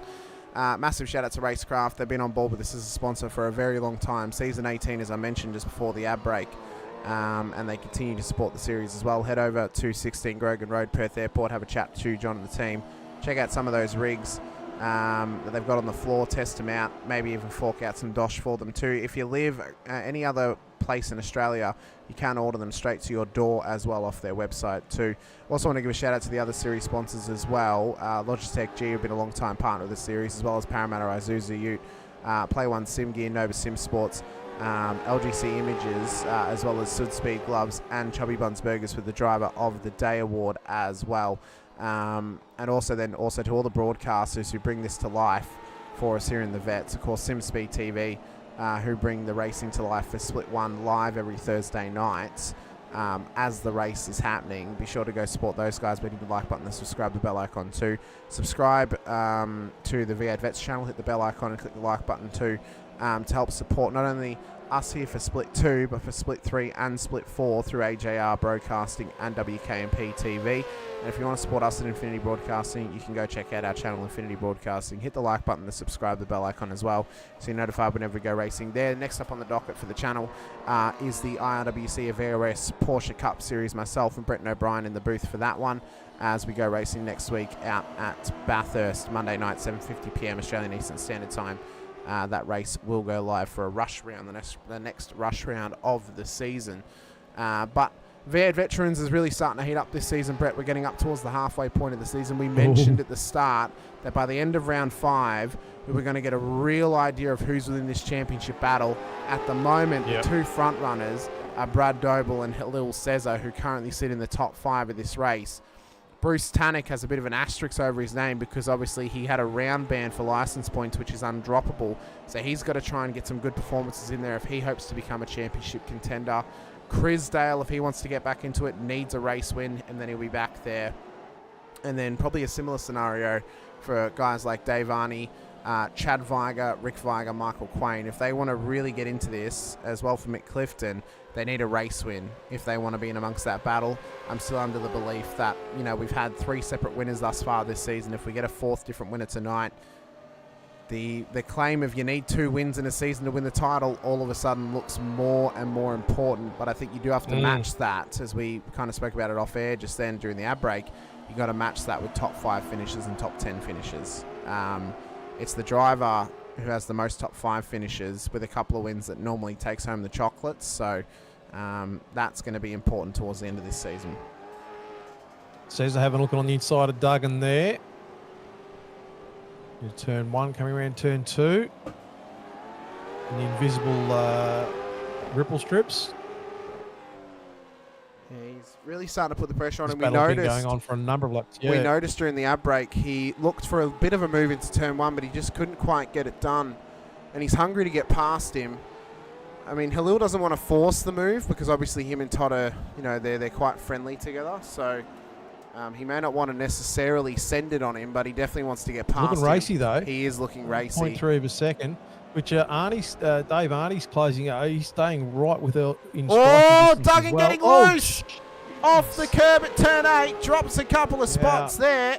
Wow. He may be under pressure from dropping to Randall as well, but he is going to defend that position. So he got back into it fairly quickly now. So now he's only down 1 spot in this race, but he's still inside the top 10. It's a great race from Todd, even with that one mistake. If he can maintain this, this is a top-level drive from him, but that made that job a little bit easier for Halil Cesar, who I'm sure, even though Todd's his friend, he would have been smiling ear to ear to get that position for free. Randall just poking his nose out there as well, showing that Todd is there.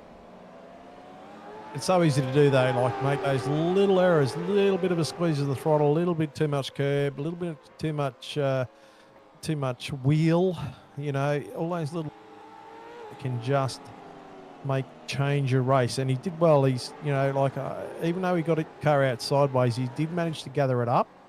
So he would be happy with that. Quaney just starting to gap out now to Rick Viger, who's got Reece De Goey on his tail with an ensuing send apparently coming.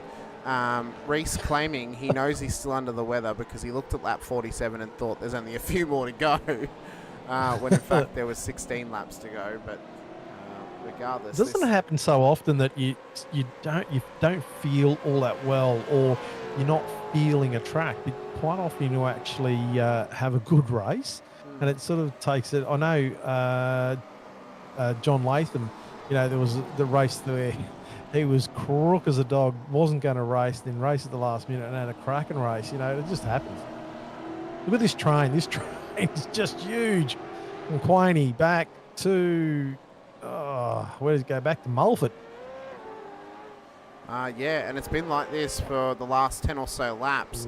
As Yeah. De Goey goes for the big massive send move. up into turn 1. Big bunga move, and he gets it through. That was a good move. That was a great clean move. pass, actually. That Yeah, was a great move on Rick Weiger. There wasn't much Rick could do about that one. Absolutely centered on him, and a great move from him to get that job done as well.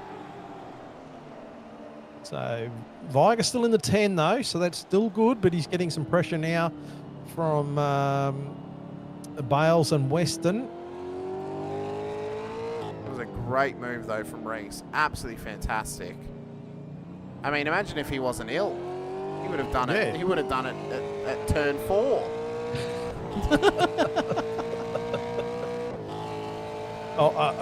Even better, he would have done it at turn 10. Oh yeah, he would have. He would have gone around the outside and pulled it off probably. Yeah. On 2 wheels. Oh yeah. Lap 60 of 63. Man, that We're was a starting great to come down to the pass. wire We now. are. Brad Doble about 0.5 behind Tannick at the moment, so that gap is still closing. Crisdale still floating around about that 1 to 1.5 second gap. We've just seen Cesar pass. He got past Todd Duggan, and Past Dave Todd Arney Duggan. is right on his tail. Duggan's got Randall on his tail as well, so there are a couple of little duos here amongst the top 10. Michael Quain, solid run from in tonight, up 11 spots into P8.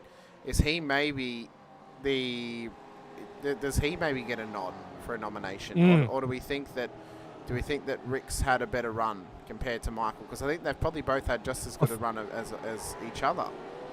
Yeah. Nothing against Michael, but I think Rick. Well, look, up to you who you put in there, but I'd like to see Rick in there for sure. Okay. He's had a solid race, and it's a bit of an outstanding run from him. So my money's on him at this stage, but you do you. Okay.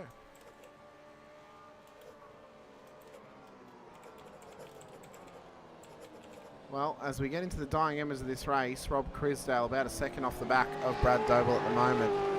This has been a phenomenal run from him thus far. I am just pre-setting up the Driver of the Day nomination so I can click enter as soon as the race finishes here tonight. And then, yeah, once it finishes out, then we can send them away. But, yeah, Brad Doble having a great run at the moment. Crisdale is doing well in behind him too.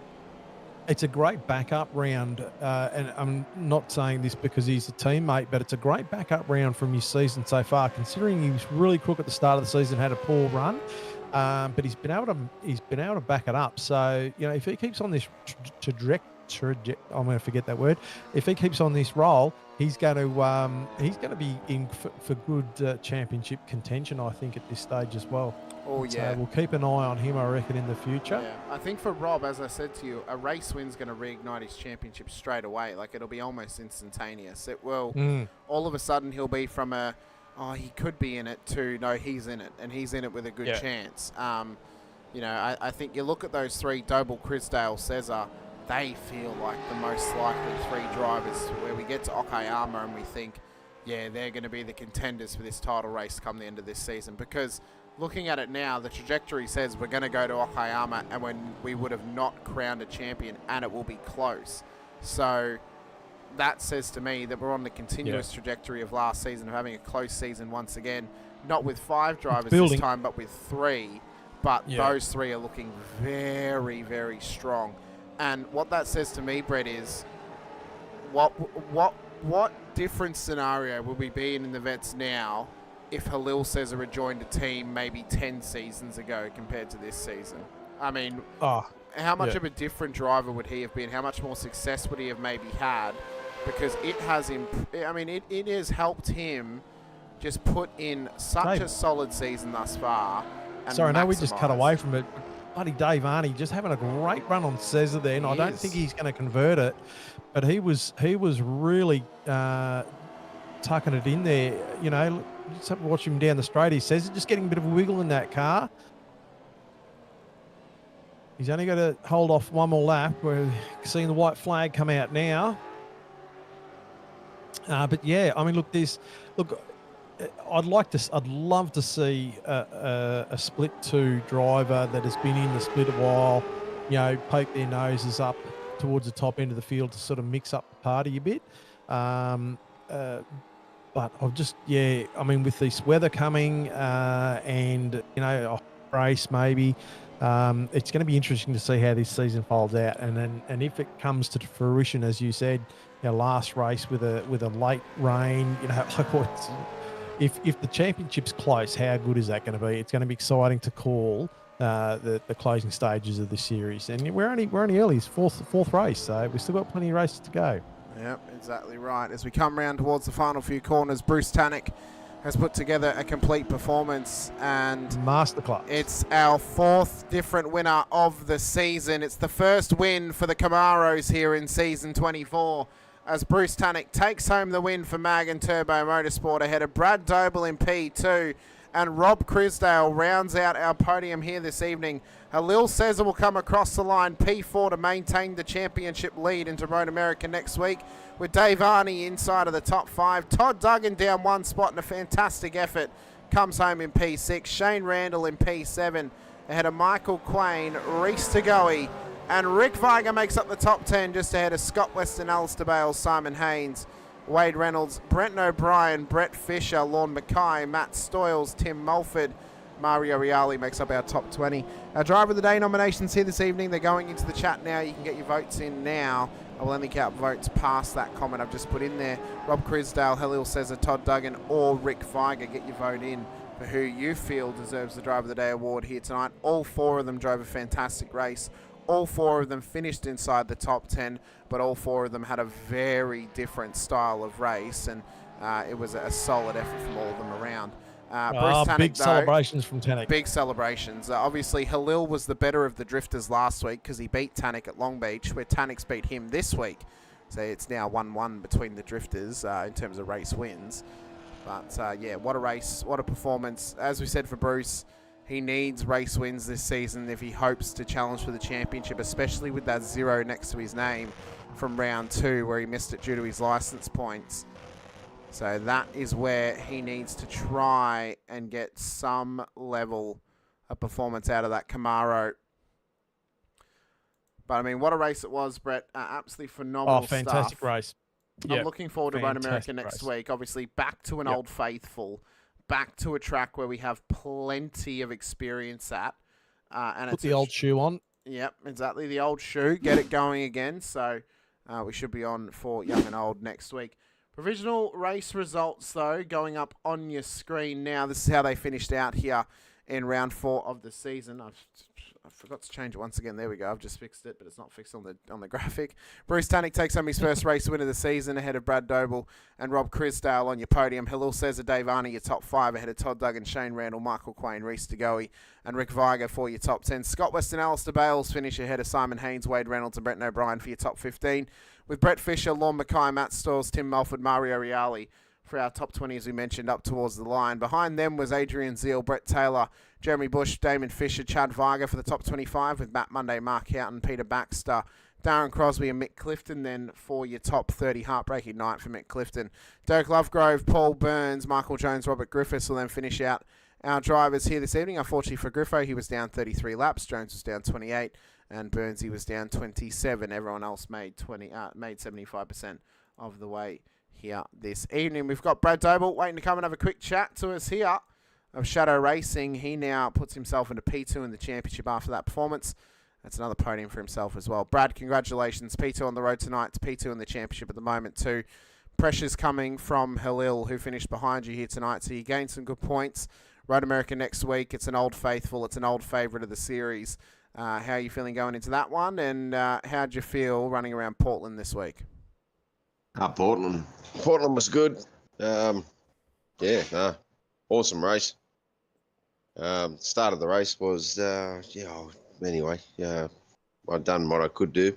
It was interesting, but at the end was awesome. Rob, and the pressure from Rob, he wasn't holding back. He wasn't going away. And Bruce, I don't know what I could have done if I got close enough to him. Anyway, he drove an awesome race. So if Trent was there, it might have mixed it up as well. So now, obviously, a slightly poorer run from Trent last week at Long Beach. That gave yourself and Halil a good points gain. Again, Road America next week, a track we've been to quite a few times, a track all you guys should be familiar with. Do you think that's going to favour, obviously, the naturally faster drivers, or do you think it's maybe going to favour drivers with more track experience there? Of course, it's a longer track. It's a slightly longer race format of about 200 Ks. So safety cars are always going to be a factor. But yeah, do you think the track knowledge is going to be more important, or do you think the raw pace is going to have more of an effect out at that obviously much longer circuit compared to Portland for this week? Road America, it's a good track. I think it'll come down to who puts the work in. To be honest, there's a lot of quick guys in this. Like in the split too. So yeah, out of the top 10 and even further down the field, there's a few guys further down the field that shouldn't be there either. They should be up the top. So it'll be interesting. It'll be a good race, I think. I think now, obviously, yourself and Halil, you guys have both got the momentum going into this sort of mid part of the season. Rob started to get some of that momentum back. How much more pressure are you going to feel off Rob if he inevitably takes that first race win next week at Road America or at Hockenheim the week after, leading into the final few rounds of this season? Mate, I'd just take it as it comes. If he's quicker, he's quicker. Instead of holding him up or doing any silly stuff, if he's quicker early on in the race, I'll let him take the lead if he was in front of me or whoever's pushing that hard, and I'll use their draft and save me tyres and look after me car and try and fight at the end. So I'm out there to just try and keep a clean car and just have fun, basically. Just a quick question, Brad. Well done on your second place there, mate. Well deserved. You fought a good fight. With the coming races coming up, the wet, what's your confidence level with the wet coming up? Oh, the wet's good. Don't mind the wet. It's a new challenge. I was disappointed with our first race, I think, this season, which was, I think it was Donington, which was supposed to be wet, and I don't think we ran that. But yeah, we done practice with the wet. It's should be good. So it doesn't phase you. So I mean, obviously it's inevitable coming, but you're not phased with that. So that's good to and I wonder how the other guys are feeling as well. You know, these guys are up the top end of the field. So Cesar and all the other the split one guys that are going to challenge. So that's good. You're looking forward. It's dangerous. It's very dangerous. You sort of got to keep your composure, even if you do have the pace on the person in front. At the moment you go off that sort of, you change your tyres out. It's sort of can screw with the head a little bit. You go off the dry line onto the wet line, and you're off the track. So even if you got the pace in behind, it can really it's hard. It makes things very difficult. So yeah. Well, Brad, a fantastic performance for yourself once again. P2 on the road tonight, P2 in the championship going into the next round. Let us know who helps get you and Shadow Racing out on track. For myself and Brett and the rest of the league, congratulations on your finish here this evening out at Portland. And we're looking forward to seeing what you can do in the next part of this season. Yep, sweet. Got a shout out to Racecraft. breast cancer awareness. All the boys in the team, you guys are fantastic, and our team painter, which is Brett Fisher. Awesome job, Brett. Every time you do our paints every season, it's a new. I don't know. Can he get better? And he gets better. So anyway, Thanks, Brad. awesome job, mate. So yeah, awesome team to work with as well. Like everyone's sort of cool, calm, and collective, and yeah, it's good to work around good people. So.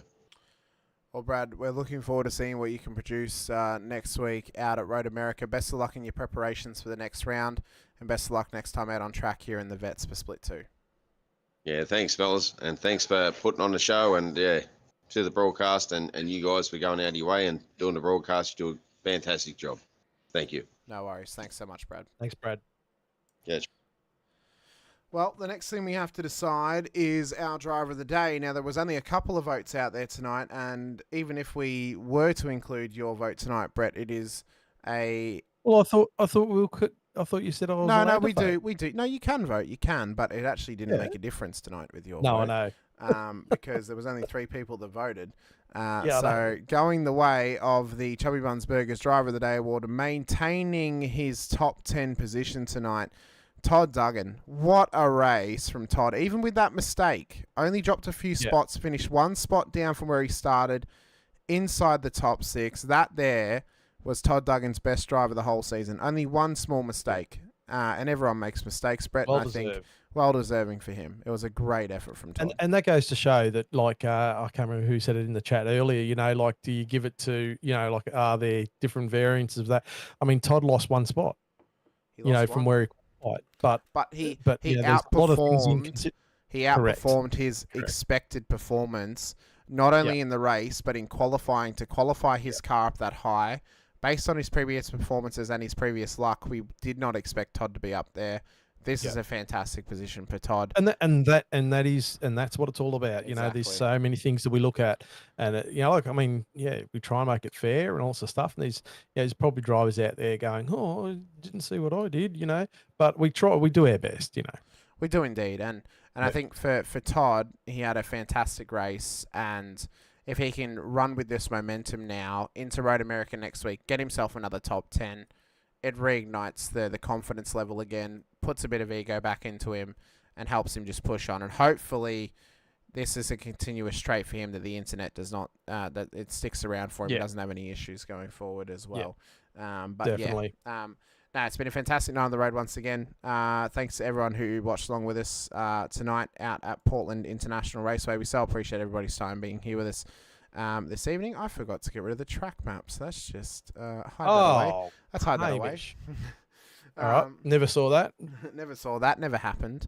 But no, massive appreciation. Well, Hamish, it was a great race tonight, and I think the build up, like we talked about last season, you know, the build up, you know, moving forward is only getting stronger. You know, like it's like you say, we've had the different winners and all sorts of stuff. You know, which is fantastic to see. So I'm excited for the rest of the season. It's going to be great. It's going to be good to see how it unfolds. You know, whoever your favourite driver is and things like that, like, keep an eye on them. We're looking for a really, really good mid to closing stages of this season. If you go off of the previous history, if this season is mirroring season 23, obviously the last 2 seasons, our championship winner has won round 3. So Logan Barnett won round 3 in season 22. Matt Muggleton won round 3 of season 23. Both of them went on to win the championship. Halil Cesar won round 3 this season. Last season, we went 4 different winners in the first 4 rounds. Round 5 was where we got our first 2-time race winner. So is it going to happen again? Do you know what's interesting about the last 2 seasons, Brett? What? Not only has the championship winner won round 3, they've also won round 5. There we go. Could history repeat? We'll have to wait and see. Yeah, we'll have to wait and see. I love a bit of statistical analysis and having curses happening. Statistic nerd. I love it. It's fantastic. I love spreadsheets, Brett. Spreadsheets are fantastic, but Obviously, next week we're out at Road America for what is bound to be an absolute cracking race. Once again, it's an old favourite here in the Vets. It's a circuit that's been on the iRacing service for quite a long time. It's been championship deciders for us here in Vets. It's been championship openers. It's also been anything in between as well. So we look forward to returning out to cheese country of Wisconsin for Road America. It's going to be absolutely spectacular. But for myself, Hamish Munro Brett Fisher, alongside, appreciate your time, appreciate you joining here with us once again. Massive shout out to all the Vet Series sponsors, Racecraft Simulations, long-time title sponsor, Logitech G as well, Parramatta Isuzu Ute, Player One Sim Gear, Nova Simsports, Südspeed gloves, LGC Images, and Chubby Buns Burgers for the Driver of the Day award. Tonight it went the way of Todd Duggan. Next week it could go to you. If you're watching on the Infinity Broadcasting channel, be sure to hit the like button, the subscribe, the bell icon as well, so you're notified whenever we go racing here on the channel. Next up on your docket for the channel will be Monday night, 7:50 p.m. Australian Eastern Standard Time. Myself and Brenton O'Brien in the booth for the VRS Virtual Racing School Porsche Cup Series, where we go racing out at Bathurst for round 6. And then if you're watching on the V8 Veterans channel, be sure to hit the like button, the subscribe, the bell icon as well, so you're notified whenever we go racing with the V8 Vets action. Next week, we're right here at Road America with your Split 3, Split 2, Split 4 action across the Friday and the Saturday night. If you want to check out the Split 1 live action, head over to Simspeed TV, subscribe to those guys, and you can watch it live along on Thursday night, 8:30 p.m. Australian Eastern Standard Time. Thank you all so much, though, for joining us once again. Appreciate your time, appreciate your efforts here being with us. 4 rounds in, 4 different winners. Round 5, will it give us the second of, or will it give us a 2-time winner, or will it give us a 5th different winner this season? Only time will tell. It'll be the first time in a while if that were to happen, but you have to tune in next week, wait and see, 8:30 p.m. Saturday evening. But until then, I've been Hamish Munro with Brett Fisher. Thank you so much for joining us once again. Stay safe, drive hard, and as always, bye for now.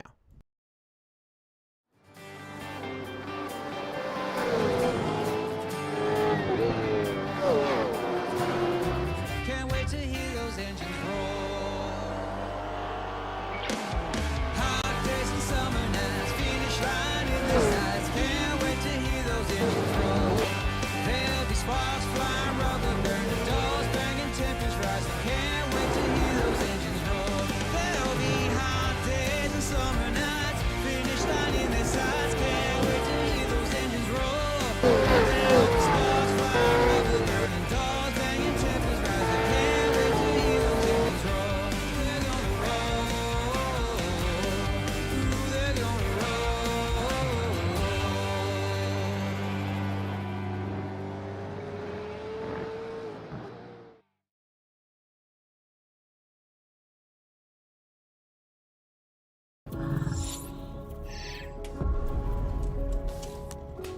The Racing Series is a new milestone in Logitech G.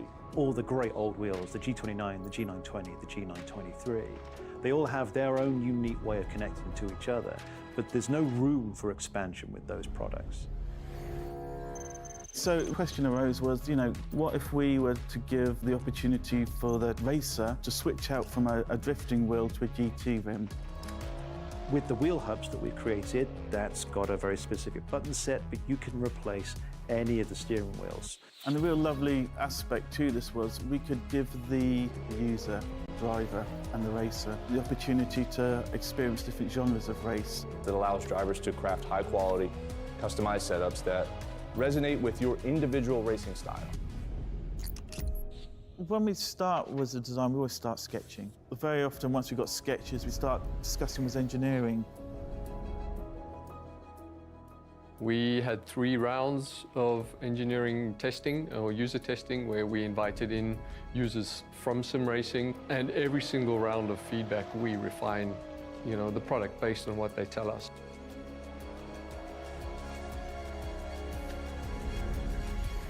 In this sim racing lab, again, we're going to use data to really analyze what a driver needs. We've used everything from eye tracking to the inputs from the pedals, the inputs from the, let's just say, input devices, the wheel and the pedals, the shifter. We're taking that and we're compiling it so that we can build different products based on those individuals' needs for all consumers and all drivers.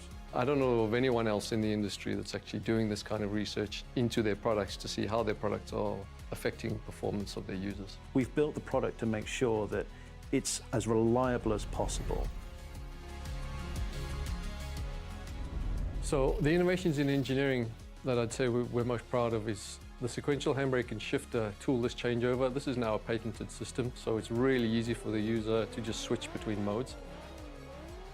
If you give people the tools to do what they want, they will. They will just go off and have fun.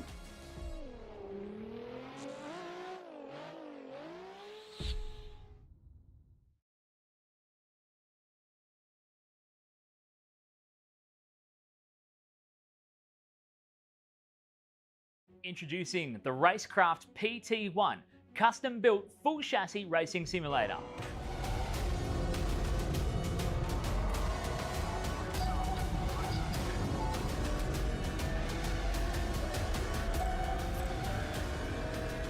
The design project, codenamed The Cage, an 80/40 extrusion chassis sitting on top of a Sigma Integrale DK2 Plus 4-point full motion actuator system. No compromises in the cockpit of the PT1 simulator. To maximize the experience, we start with the 49-inch ultra-wide monitor for the greatest field of view in a small footprint of the simulator, down to the SimuCube wheelbase that's tucked up and behind the monitors with SimCore extensions to get things out of the driving area. Everything is connected to a Cube Controls GTX steering wheel with the built-in dash and all the extra button functions available at your fingertips. Driving through the Raceworks S1 pedals, the potentiometer throttle and the 2 hydraulic pedals for brake and clutch ensures you maximize the feel underfoot, and seating yourself into an OMP HTER bucket racing seat with OMP belts connected to a G-belt tensioner to provide that extra feeling and the heightened experience while you're driving. Additional interfaces and accessories in the PT1, we have twin butt kickers, one on either side of the OMP seat, as well as a Jinx sequential shifter, the SimPush Race Logic timer to the left-hand side, a Racecraft built-in WinSim kit with Philips Hue lighting and a built-in soundbar, plus the OMP side net to finish off the experience in the PT1. The Racecraft PT1, build number 1, the ultimate in sim racing experience, combining the best products in the market with the passionate, no compromise approach that goes beyond racing simulation.